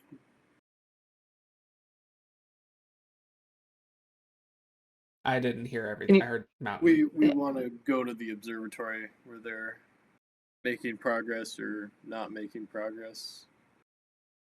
You We wish need to make help. your way to the observatory. Yes. I see. Um, where did you say you came from? The lab. The lab. Okay, I see. Um, well, with having come from the laboratory, you you are the ones the observatory mentioned. Apparently they told us that there was a laboratory in the next city over that there were a few individuals that may be stopping by. I was told to give you some things if you came. Please come with me. And he turns and starts kind of making his way deeper into the library. As you guys follow him, he's kind of grabbing a couple of. He goes over and reaches this counter where there's a few things. He picks up this box and brings it to you. They said that you might find these useful, and when you finished doing your research, to make your way to them as soon as you can. He also reaches over and he pulls up this crate and goes, said that this was important for you to bring along as well, and slides it to you. I will tend to. I need to tend to some of the other people that are here, but if you need anything else or any clarification, feel free to ask. I know everything about the exhibit this came from. And he turns and steps away. What's in the crate, or what's the material he handed us? So in the initial box, you see there are some books that look like they already have like some like sticky notes and stuff kind of in different places in it. Little bookmarks. There looks like there's like some journals where some notes have been taken, things on that nature. And in the crate, when you open that up, there is a small, uh, it's kind of like a dodecahedron, tin-sided orb-looking type situation. Um, that looks like it's made of glass, but there is a little bit of light, like there's a glow at the core. Okay. So now do we have the decision to leave and head to the laboratory or the observatory? Well, you have been provided resources. You have an opportunity. If you wish, you can make a roll to do a little bit of the research yourself. On a success, you'll be able to make some kind of determination if you like, or if you Okay. want, you can just ask for information to expand on some things, whatever you want to do there. Um, can we roll to do some research? Sure, who wants to make the roll? Oh, I could make it. Okay. All right, that's a success. So, So then you have, go ahead. do I just say what I first discovered? Yeah, you can make an initial discovery. You can go ahead and establish something, and then I will add to it. Okay, we discovered that um people can get affected by this fungus if they touch a part of the fungus or if they are affected by someone that has it, and as it grows um longer and longer of them being infected, they eventually just get taken over and are no longer like human like. They're just creatures at this point. Okay. So you establish that the fungus turns people into them. Yeah. Okay. As you look through some of the other things, you see a lot of like mythological texts that they have seemed to have isolated and pulled from the collection. Um, and they seem to connect this orb. You see a lot of like images, like ancient images that depict different situations. Examples being like uh, Maui giving fire to humanity, uh, other beings like creating the sun, things along that line. You see all these instances of something pulling light to the world. And then all of these, there seems to be a familiar entity that looks like something that is trying to snuff it out or take it away. And most commonly, you keep finding reference to the name Apophis. As you continue kind of pulling all this information together, what seems to be implied is that they think that this Apophis or something connected to this Apophis is related to the sun disappearing from the sky. And they believe that this artifact, which as you continue kind of digging through, seems to have been pulled from an excavation that they found in like Eastern Europe. They believe that this is the artifact you see in many of these depictions of some kind of light being moved from point A to B, and that this might be the way to counter what's happened. You are given the artifact, you find all the documents. There's this thin connection. You're not sure why the observatory wants you to bring all this with you, but you have these things. What do you wish to do? I say we go to the observatory and figure out why they wanted us to bring this stuff and try to make connections to what's going on.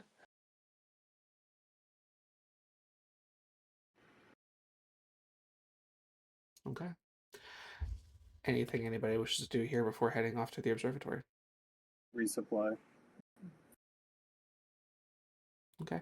Well, we established that they had like food and water. Anything else that you wish to resupply on will require a roll.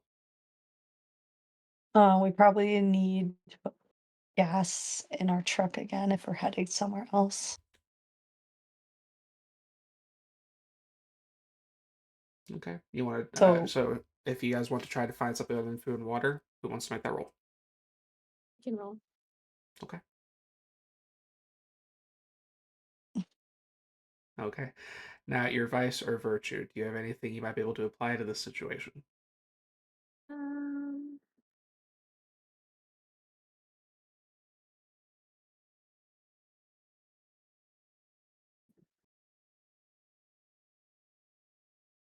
I'm stubborn and outgoing, so I'm gonna know how to apply that. To Stubborn and getting outgoing. gas, Just finding some supplies. to find spots. Okay. I'd say stubborn Um, would apply if you wanted to burn that. Very obstinately peeling over everything you can find to try to get what you need. right. Okay, we'll do that then. Okay. So burn stubborn. You're gonna hit roll again. You need a 6. We're gonna look at those left two most options. We'll see what Okay. happens.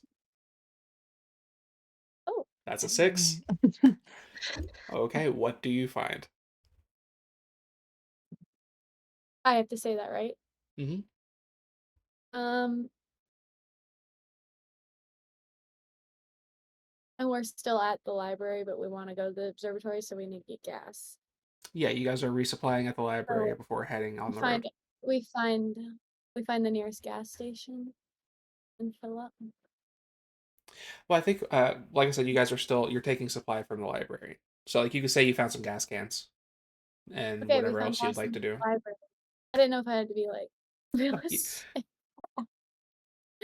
you're in a safe haven. It's entirely possible they had gas cans. Okay, yeah, we found some gas cans. Okay. Poland. Uh, you find a few gas cans. Is there anything else anybody wants to try to do while they're here? um, I think I want to ask what the worry is, because they've been watching the creature on top of the camper. I Mhm. want to ask someone about that You go over before to we head this. outside again. You go over to the police officer who's been sitting by the window. Uh, what are you asking exactly? I'm gonna ask, why have you guys been watching that creature on top of the camper? It's been there was an old couple who pulled up in that camper a couple days ago, shortly after everything went dark, and we turned this place into hub. When when they pulled up, they said they needed to go out and get something. We advised against it, but they went out there anyway. We heard a racket. That thing landed on top, and it just sits there. It hasn't moved or anything since. What is it? Mm-mm.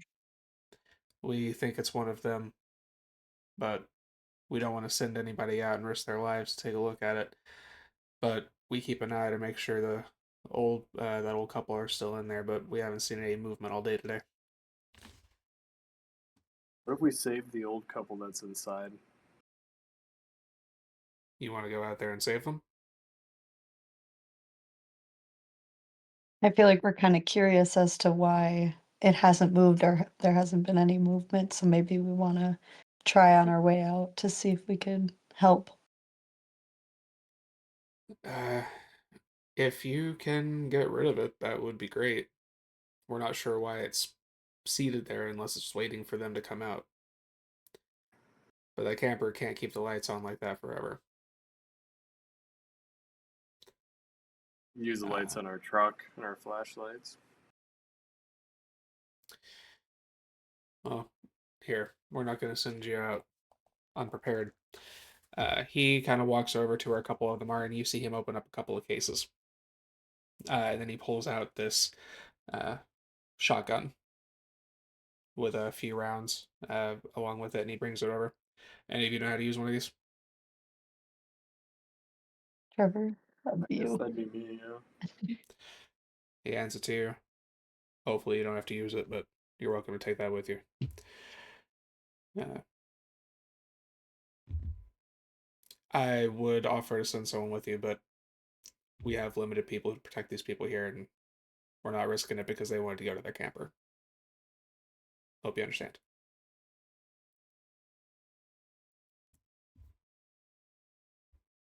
All right.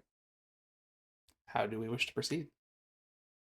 Okay, we start Um, by shining it with the lights, and then I guess we don't know if we can kill it with guns, but yeah, I'd say shine the lights at it because we know it affects it. So turn our truck lights on and shine at them.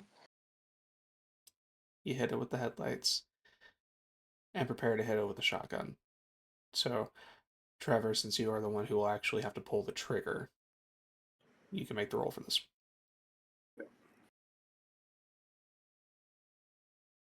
we have a six. That is a 6. One. Okay. Do you let that one fall, or? Yeah, we'll let the one fall. But with a 6, you get to determine how this plays out. We kill the creature, and we save the old couple in the camper. You set up the truck facing the camper. You turn the light on immediately. It rears up, getting ready to pounce. Fly, retreat, you're uncertain, but its wings spread out. You take the shotgun, fire off a couple of slugs. The creature recoils on the first one. The second one blows the head clean off as it falls back and crumples up behind the camper. You have a dead specimen for the first time. As soon as it happens, you see a couple of heads kind of pop up at the window. Is it okay to come out?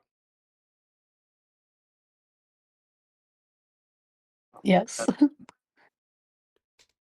The door opens. You see this little old couple kind of stagger out of the camper. They've got a little couple of bags that they came back to grab, and they walk forward. Bless you so much. We thought we were goners. Thank you. And they kind of scramble back into the library. You see the cops kind of open up, let them back in. The officer kind of nods. Good luck, and thank you. They bring the door closed, pull the shelf in front of it again, and the library is barricaded. You do have a corpse and an empty RV, but how do you wish to proceed?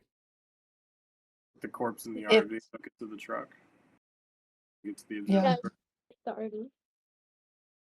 Okay. So you want to hook up the RV to the truck and put the body inside the RV. Mhm. Yeah, we're on agreement. Yeah. All right. Easy enough. You get everything situated, and you begin driving, making your way out of the city on the highway to the mountain. Now, like I said, you have an opportunity here. You have a corpse that you've not had access to before. Somebody could maybe do a little bit of studying on it.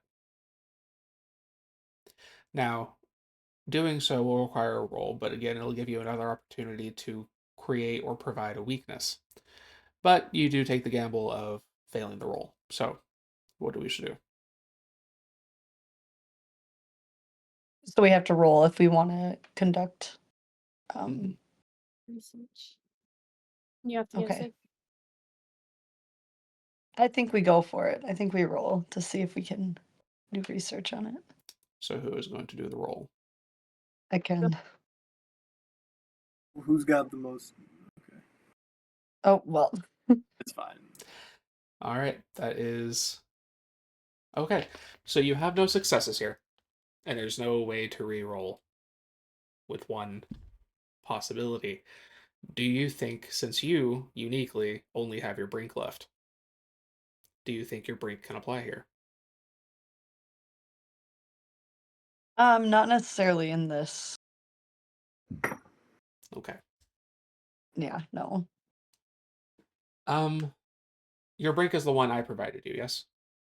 Yeah. Okay. Yeah.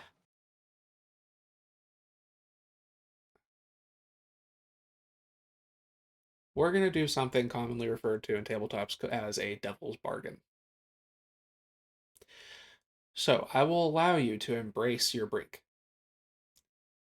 If including it, if you manage to succeed, if you re-roll and you get a 5 on the hope die or a 6 anywhere else. If you succeed, you get to provide whatever outcome you wish. But I will get to add a negative to whatever it is that you provide. Okay. So if I use my brink, I can roll again. If you use your brink, you can roll again. Now, here's the issue. If you succeed, awesome. Now, because your brink doesn't fully apply to the situation, we're going to be doing a twist a little bit to allow you to embrace it. If you fail, you lose your hope die permanently, and I take over narrative. If you succeed, you get to accomplish what it is you're trying to do, and then I take over narrative. Okay. Do you wish to take that gamble? Yeah. Okay. You don't burn the brink because you can do it multiple times. So go ahead and reroll. Okay. Okay. You permanently lose your hope die, Great. and the candle is extinguished. Great. 1, 2, 3, 4, 2, 4, 6. So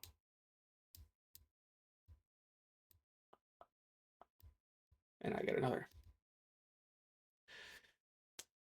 You begin trying to investigate this creature a little bit. You and the camper. Is anyone else in the camper, or are you guys in the truck? I feel like if Trevor's driving or I was driving the car before or the truck Someone else before, is going to but have to drive for this part, yeah. yeah, we'll say Trevor was driving and then me and Shelby were Riding. doing research. Okay. As you guys are working on examining this corpse,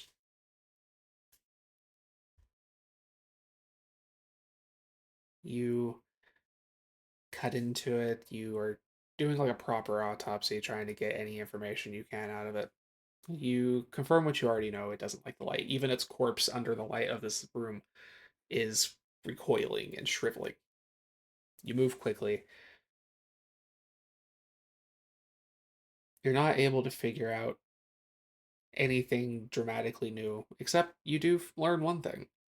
As you are cutting it open, you seem to hit kind of a polypsis on the breast of the creature that, when cut into, a spore is released. You hear something, this little audible, like gently releasing from air from a balloon. It's quiet for a moment, and then Trevor, as you're driving, you hear something coming from behind and above, the beating of large wings,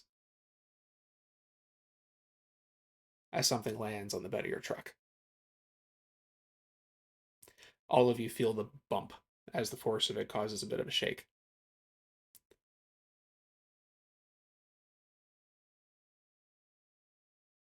Immediately,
There we go. Perfect. sorry about that. I thought we all died.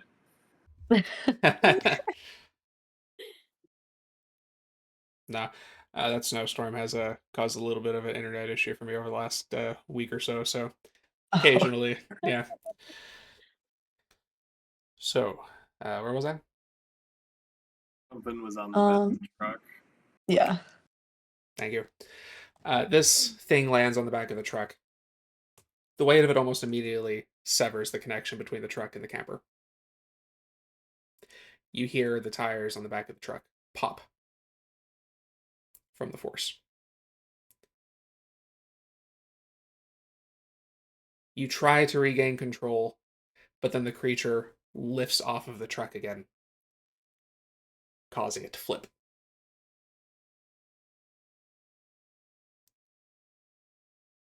Trevor, you, having only one option, climb out of the truck and have to run to the camper. You get inside. Now detached. Let me check something real quick.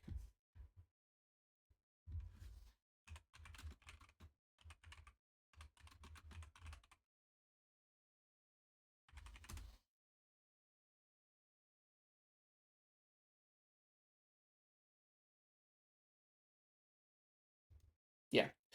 You guys quickly get inside. You close up. You move to the front of the camper. It is still powered on. You try to peel off, speeding away from the wreckage and the thing behind you. As you continue making your way, you finally can see the observatory up the mountain in the distance as you approach the closed gate. And that is where we'll end the scene and pick up on the next. So, with that being the case, you did lose your truck and the things within it.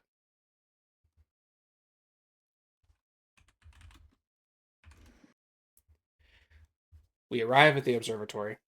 Now you guys are outside the gate.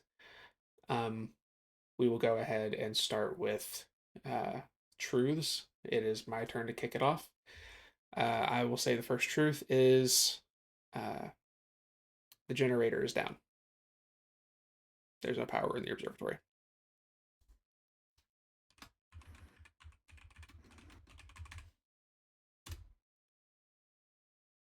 Trevor. We have no truck. What about the camper? That's wrecked. You have the camper, but you lost the truck.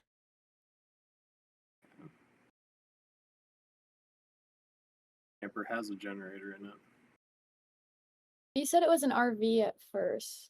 So is it Yeah, I did say RV at first. So we were able to drive that over. Camper vans. I think this is more what I was Yeah. picturing. Oh, I get what you mean.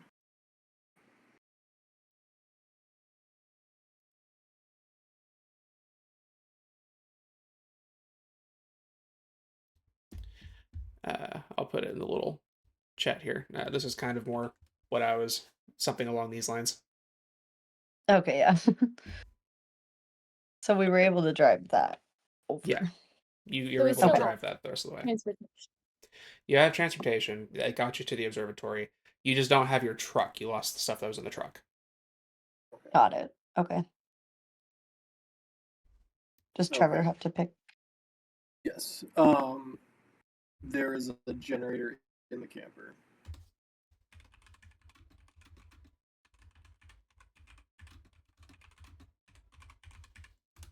All right.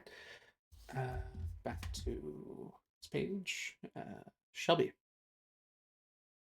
Um, these are like our we're establishing things. Mm-hmm. So there's food, water, all that type of stuff we need. Food and inside water. our- Okay.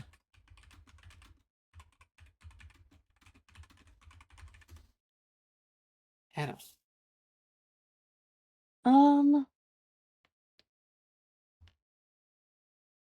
We still have our other firearm or no? We'll do this. Trevor, if you had the opportunity to grab one thing from the truck, what would you have grabbed? The shotgun. Okay. Being to kill the things. So we have that still. And you would still have your other firearm that's like more of a personal item, something that didn't need to be loaded in the Okay. truck. Okay.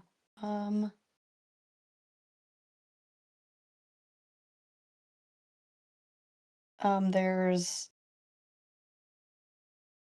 Can I say something like there's guards standing outside of the observatory? Absolutely. Okay.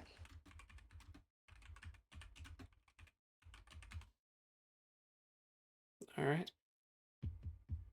That is 4. So, you guys pull up to the observatory. The gate is still closed. With the light shining into the space, you can see that there are a few people posted out there. And you see what looks to be like military vehicles kind of stationed in the lot.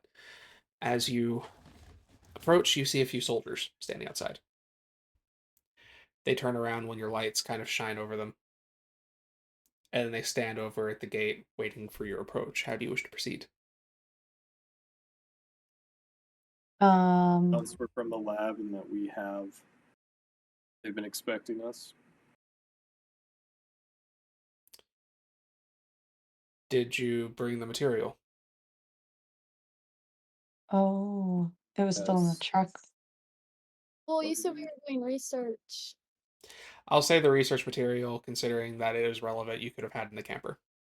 Yeah. Okay. Okay. Okay. So we bring. Yes.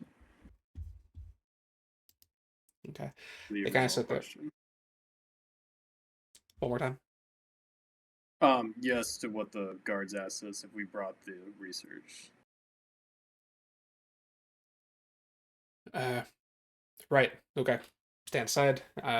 As you kind of back up, they go over. You notice that they have to kind of like manually force the gate open to let you through, and then they force it closed when you come back, when you pass. Uh, One of them steps forward. Commander Williams. I am, well, as far as I understand, I am now currently acting commander at this establishment or at this vicinity. What is Have you found anything that might be useful when we manage to get inside? We could tell them we have the corpse in our um, RV. You have one of the dead. What's up? I said you have one of them and they're dead. Yeah.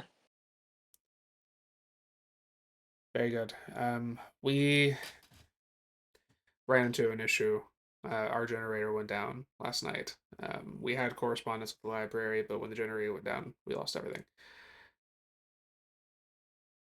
The few of us that are out here, we were doing patrol. We can't get back into the observatory. We've heard commotion coming from the other side of the door, but we've not had any communication with anyone inside. If there is anyone still in there, what you've brought should be helpful. But we had every corner of this place was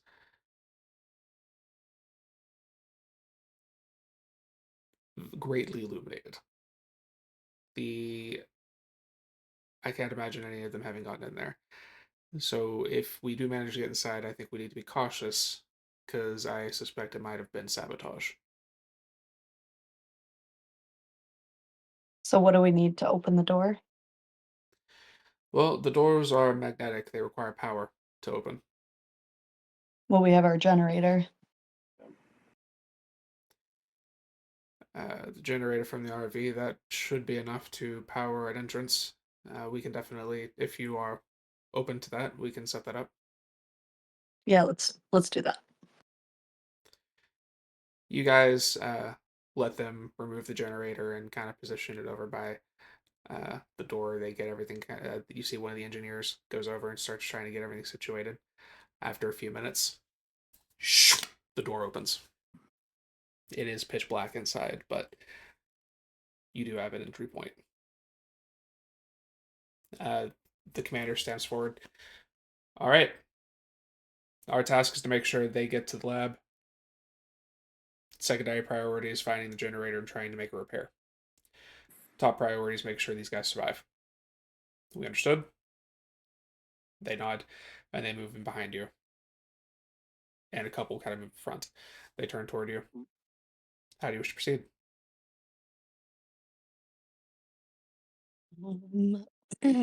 We we have these guards, I'd assume, walking with us, and we proceed to get.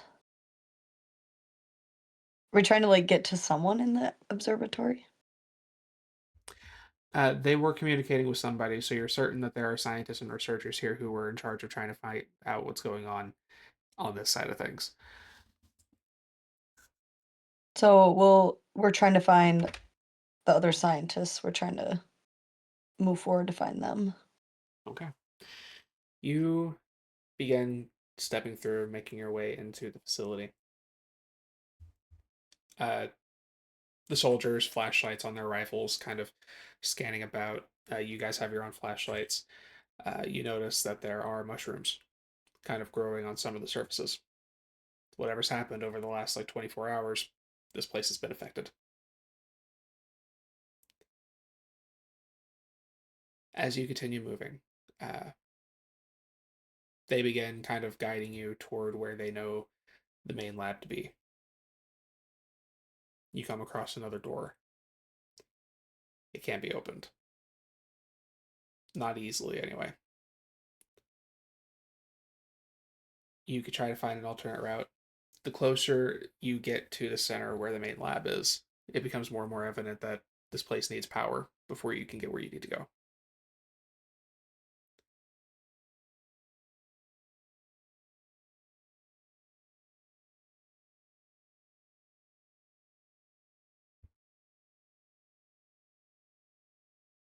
Do we have to give you something back now?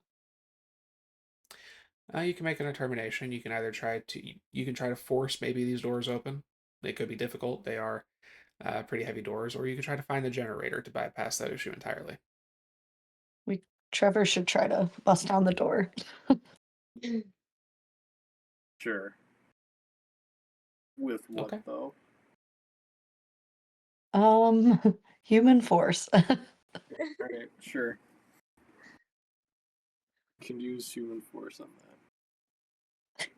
Do I have to roll for that? You would have to roll. Yeah. Alright, so we're successful with human force. Yeah. Go for it. Okay. Then I control the narrative for a second. Mhm. So we open the door. We find our scientists inside, our researchers. Okay. You somehow manage to bust this door in with just throwing your body at it. It caves in. You step inside and you find a couple of scientists. Yeah, you find some people in lab coats. They're kind of like, when the door opens, they turn and look at you in absolute shock. One of them kind of wearing a coat, taller, kind of, where did you come from? And he looks and he sees the material. You're from the library. The lab. You're from the lab. Excellent. Um, things have not gone great here. We can absolutely. That's going to help a lot. We think we might be able to reverse what's happened, but we need to get to the main lab, and we're going to need power to do that. Uh, if what we have found is correct, and we can cross it with what you found, perhaps we can. Uh, we might be able to fix this, but we do need power. I know where the generator is. If you we can either all go together, or if we need to split up to cover more ground, to if you want to go ahead and send some people to the lab, we can. How do you what do you want to do? Didn't you say something about a saboteur? Like someone sabotaged your operations here? The commander kind of speaks up. I don't see how any of those things could have gotten in to destroy the generator or affect the generator, so I think it has to be. The scientist kind of tilts his head. That means somebody here let them in, and that would be insane. Why would anyone do that? The commander goes, "Can you explain how the power went out?" The two of them seem kind of a little bit at odds, but mostly just kind of frustrated.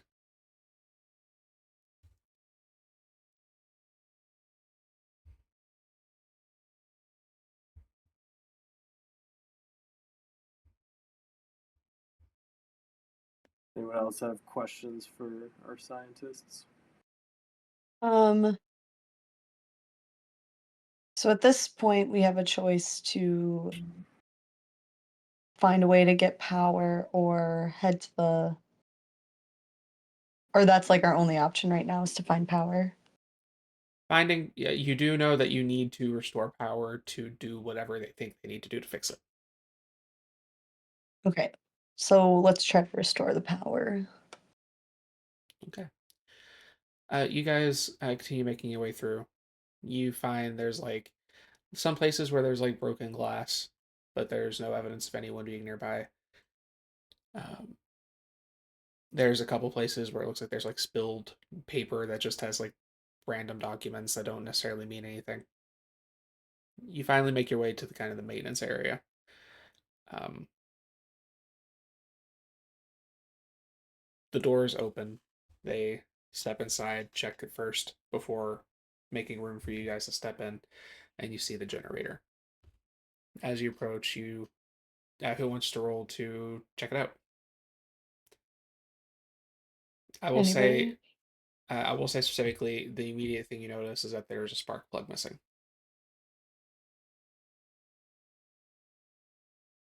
Let's search the researchers. See if we can find the spark plug. Who would like to roll? I can. I feel like I shouldn't since I'm out of all my like things. I can. That's 2 6s. So you get to determine what happens here. You were looking for a spark plug. Do you find it on one of the researchers, or do you maybe find it discarded somewhere in the room? What do you want to do? Oh god, what would be better? I would say you found it on a researcher. Let's go with that. Okay, we found it on a researcher. You turn to the 2 researchers and you demand that they turn out their pockets. They immediately seem kind of put off, like, what are you trying to imply? The soldiers, without hesitation, move in and begin checking these guys. After a moment, one of them produces a spark plug. They hand it to the engineer, who goes over, applies it where it needs to, reaches over, lights turn on through the facility. They turn around. Why did you have that? I don't know where that came from. I swear I did not. The soldiers quickly incapacitate them and bind the 2 of them, leaving them in the generator with one of the soldiers to watch. We can interrogate them later. You're here to do a job. We'll take you to the lab. And you begin moving through the facility. Now fully illuminated. Everything's working properly. You have no more obstructions between here and the main lab. The soldiers take you in. You step inside. You see there's like 4 people in here. Kind of looking around, noticing that the power's back on. They turn back toward you as you step inside. You They see the box, they see the crate. You're from the lab. You you made it. Oh, we he steps forward. My name is Dr. Hughes. I am the lead researcher here at the facility. You see he's kind of like a portly fellow, long beard, kind of balding at the top. Uh, Kind of large, thick glasses. We have been we've been trying to study what's been going on. It has been a nightmare. We're so thankful you've made it up here. Um, what did you think of the notes uh, that were written about the object? What did you make of it? We found that it might have a connection to why we lost the sun, but we're not sure as to what caused it. Right. Now, what if I told you, according to that information, and what we might be suspecting is that that's not necessarily the cause, but that might be our salvation? Um,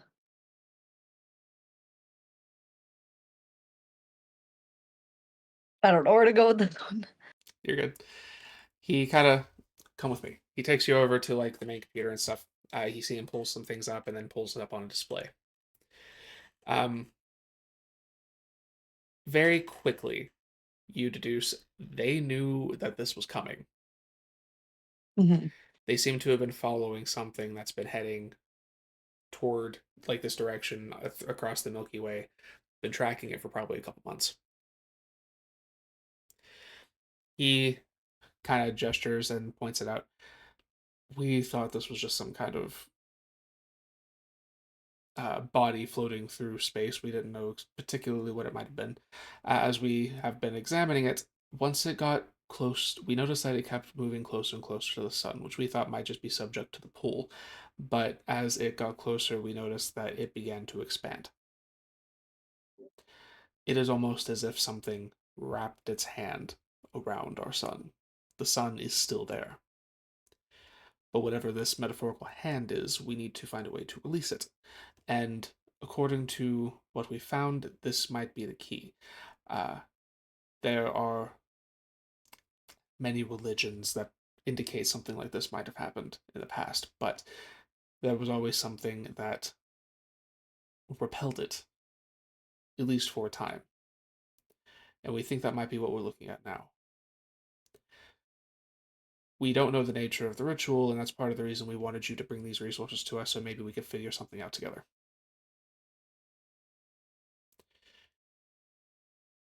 So, we think specifically that it needs to be launched.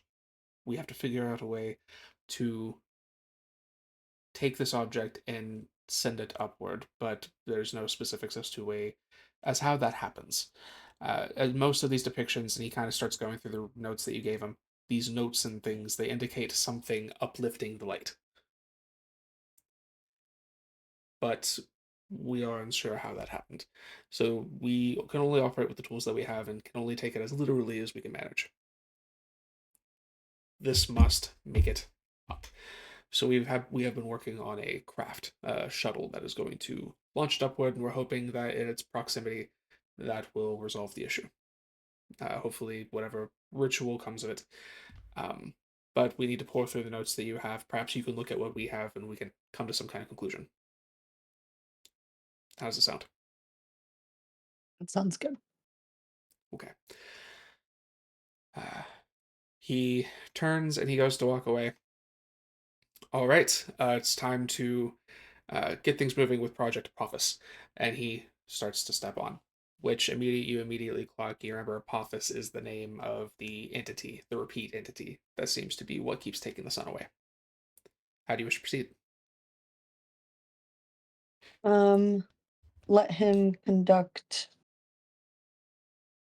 this operation and give over our notes to help him.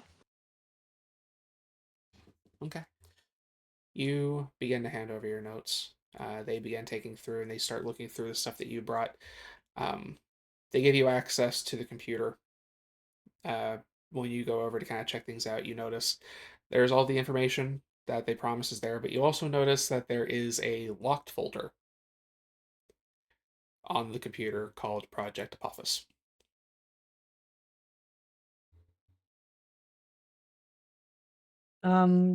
Ask them what it is or try to unlock it. Which do you do? Um, Maybe we try to unlock it on our own so that maybe if it's something they're hiding, we could try to get in. Okay. You want to try to hack into this file. Mm-hmm. Who wants to make that roll?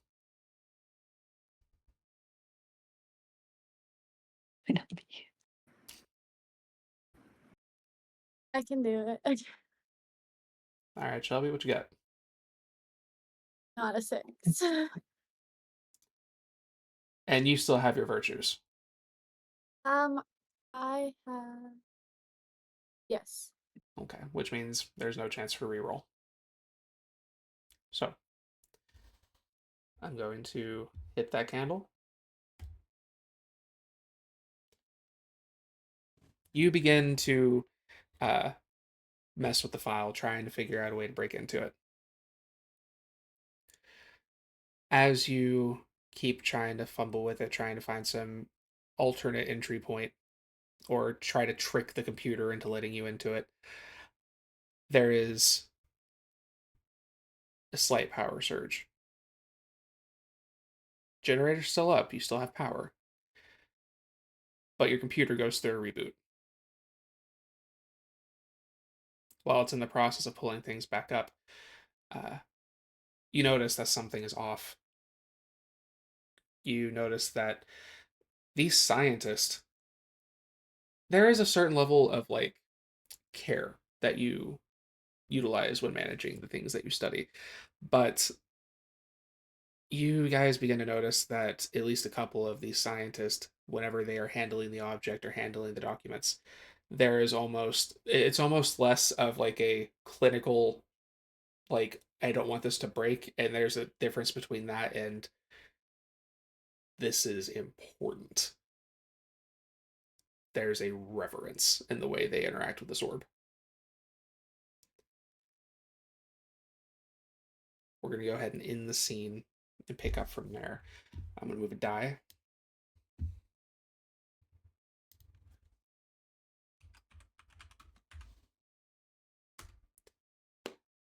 To kick this one off is Trevor. What is the truth of the scene? The scientists will be forthcoming with anything we ask them.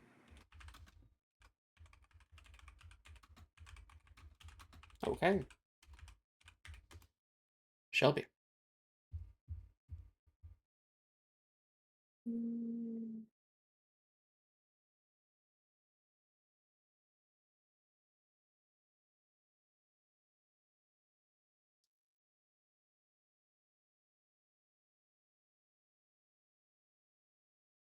we gave them all of our research stuff, right? Yeah, you guys handed it all over.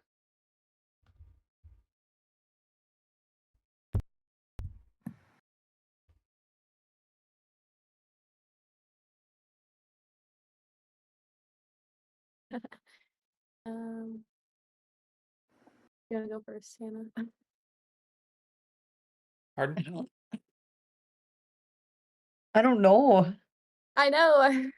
It's hard. Like, how far can we go with these? Like, Well, if you have an idea, worst I can say is no. right. Um,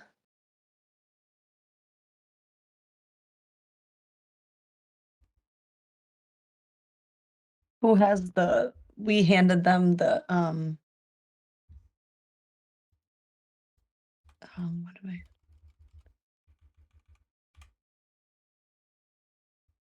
we handed them that like ball thing. We handed that to them.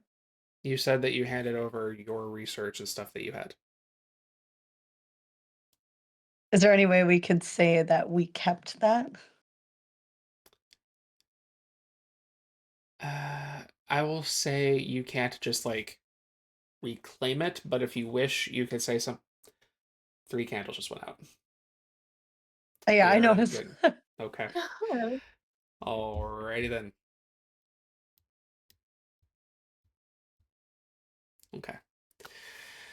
Uh, I will go ahead, since we were still doing that fact, we will go ahead and continue with the fact that you placed. Um, instead of being like, "Hey, you have the ball," you can be like, "Hey, the object's on the table, Right. not Okay. Yeah. currently being handled." Not being handled. Yeah. Okay. Since we only have the two, these 2 facts are technically more than we would have going into this. We will leave it at that. Okay. Okay. Um, you see that they're revering it. You know that they will be honest, and the orb is not being handled. How do you wish to proceed? Let Question, him. scientists. Yeah. Just questions. What do you ask? What is going on here? Why is the orb so important to you?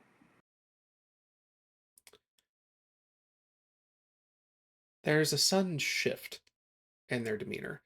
Uh, the head researcher, Hughes, turns to you. Well, the orb is our salvation. It's what will save us. Can you tell us what the locked file is on the computer? The locked file is extensive research on Apophis. Can we see that file? No. And why is that? That is for particular people to be aware of. It doesn't have anything of, well, no, cannot lie. So specifically. How do you phrase this?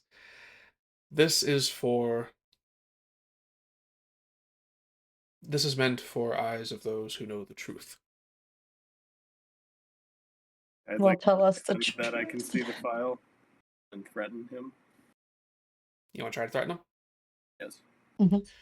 All right. You have your hope die. Give me a roll.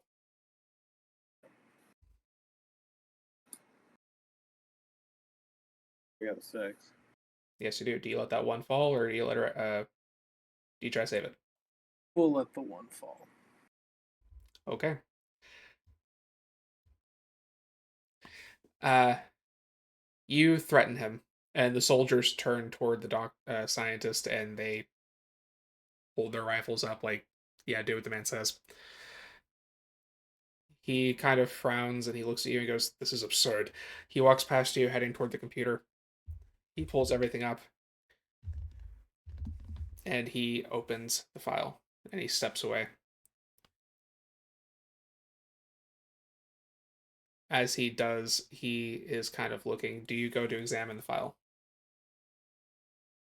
Yeah. You pull up the file. You find information. This is what they believe. They think that some old god or something named Apophis has stolen the sun, and this object is the way to fix everything. But you notice in the designs and plans, they've created a shuttle, and they are doing everything they think is the correct way to go. But in this document, the thing they kept from you, you have two choices of how to utilize this. One is do the ritual and launch it, which theoretically may lead to the sun returning. But it looks as if what they plan to do is just put the thing in there and launch it into space so it can never interfere again. These documents almost seem more like doctrine. It looks like something has seeped into the mind of these researchers and has become a bit more of a cult. They are not working with you.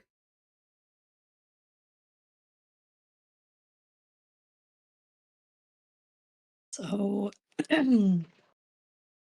now can we like try to like not escape but like try to gather our materials and leave and try to figure it out on our own? You have everything you need. The only thing you There goes the last one. Or there goes another one.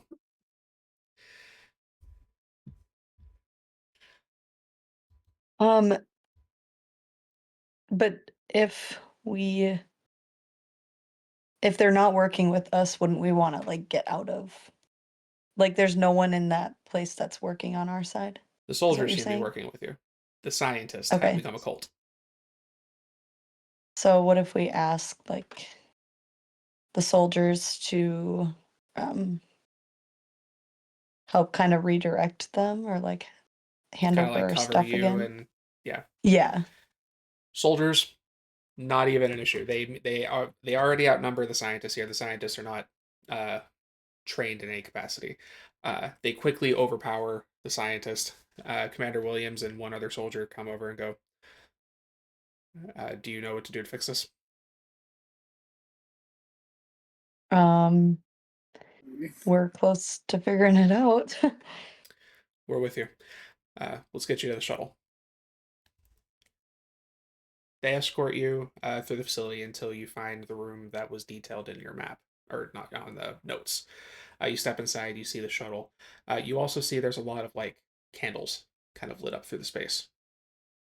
Uh, this room is deliberately dimmed, but you see that the ceiling is opened.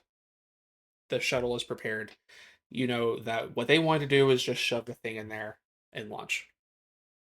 Now it's time for, in order to actually maybe make a change, is to perform a ritual. You go over, you see that there are implements there where they were determining that this ritual was needed before they changed. Who is going to attempt the ritual? As Um per the Who's notes, got the most dice here to do that? I mean, I Um, only have my brink. Oh, I so have virtue and brink. two of you still have your hope dice. Hannah has lost theirs. So the two of you have the highest possibility to succeed.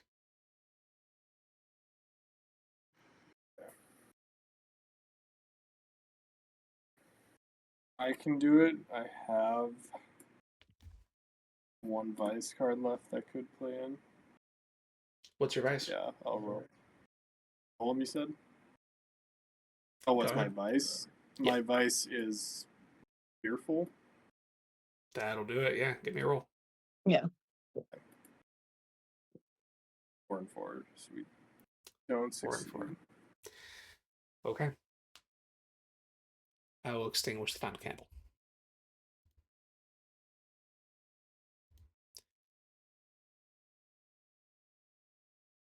The only truth when there's one candle is we are still alive. Once the candle is extinguished, that truth can no longer be said.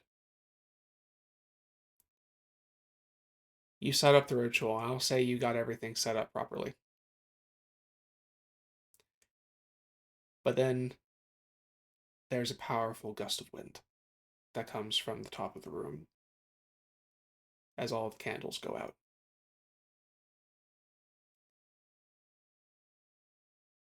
You hear them. The mournful wails that you heard before. As you can see the faintest silhouettes beginning to pour into the room. Flashlights look up. You see them climbing in. They are here. What we're going to do now is we're going to take turns. I'm going to just start calling names. The ritual's in place. All that's left is getting the object in the shuttle and launching it. So I'm going to, one by one, ask people to make a roll for the termination of their task. But do know that if you fail, that is it. Trevor, do you fight I or will do you try to launch it? try to launch. Give me a roll.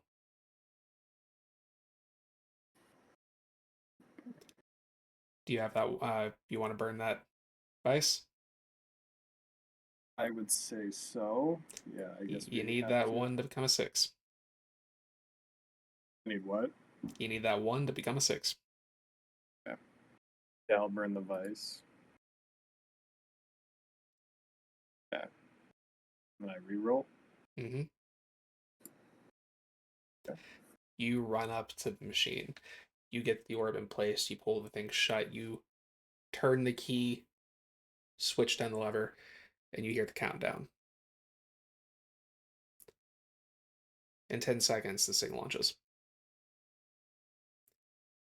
Shelby, it's dark. You hear them coming. You see your friend succeed with the ritual and pull the lever.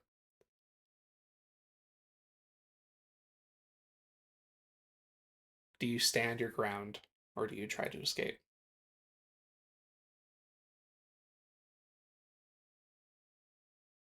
Mm, Like I would just be escaping. This is you. This is no longer a group activity. So he's safe, right? At the moment, the thing about no candles, we continue going until there's no rolls left to be made.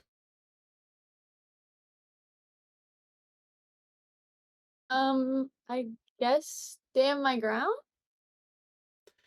All right. Uh, do you have a weapon? No. You pull back your flashlight as one of these things are coming at you. Go ahead and give me that roll.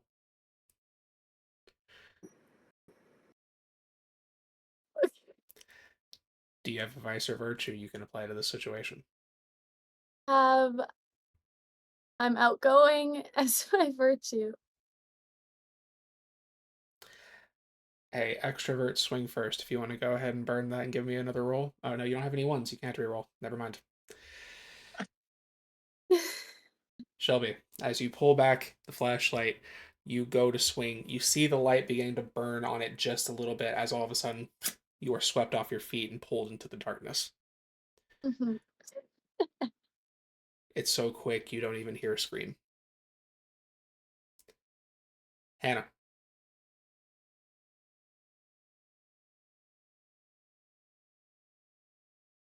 Am I supposed to roll? what are you doing? Are you fighting? Um, Are you fleeing? Hiding? I'm What do you gonna wish to do? I'm gonna try to, cause yeah, I'm gonna try to run. Okay, give me a roll. Oh, Uh, you have your brink and you are abandoning your. You don't have a hope die. I should move that. But you do have your brink and you are abandoning your friends. So if you wish yeah. to, So burn that, and then I can reroll. you just have to reroll. You don't burn your brink. Oh, okay. I got a 6. You take off running. You hear them in pursuit, but you manage to break your way out of the main room where the rocket's being launched, as you are uh, trying to make your way back to where you know the RV is. Trevor, one of your friends are dead. The others left you in this room. What do you want to do? We've launched the rocket, or it's on countdown right now? It's on countdown, but it's like you're in the last couple seconds. It's about to launch. What's left to do? I could do the ritual, right? You did the ritual, Okay. and then you're launching the rocket. So this, if this is going to work, you've done all you can with this. This is either going to work or it doesn't. You're unsure, but you did it. I guess what are my options right now? You can try to defend yourself. You can try to run. You can try to hide. These things are pouring into the room. Let's see. I will try and defend myself. You got the shotgun. Give me the roll. Let me put your hope die in there. Okay. Nope. And you don't have any traits. Correct. I have rank, and it says I have seen you steal from us. I think I can apply that here. Da, da, da, da, da. Okay. You take the shotgun. You pull back. You fire. One of them gets hit. They collapse to the ground. As you go to rack another shell, you turn, knocked off your feet, and dragged into the darkness.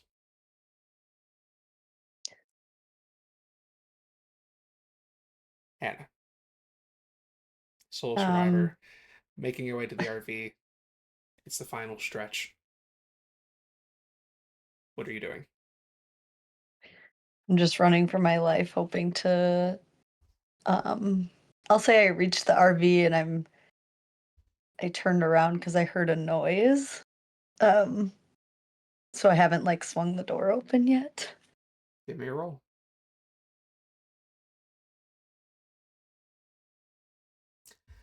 You open the door, you hear a noise, you turn around. You see several perched on the roof, but they don't move. You stare at them for a moment, close the door. Your friends are dead.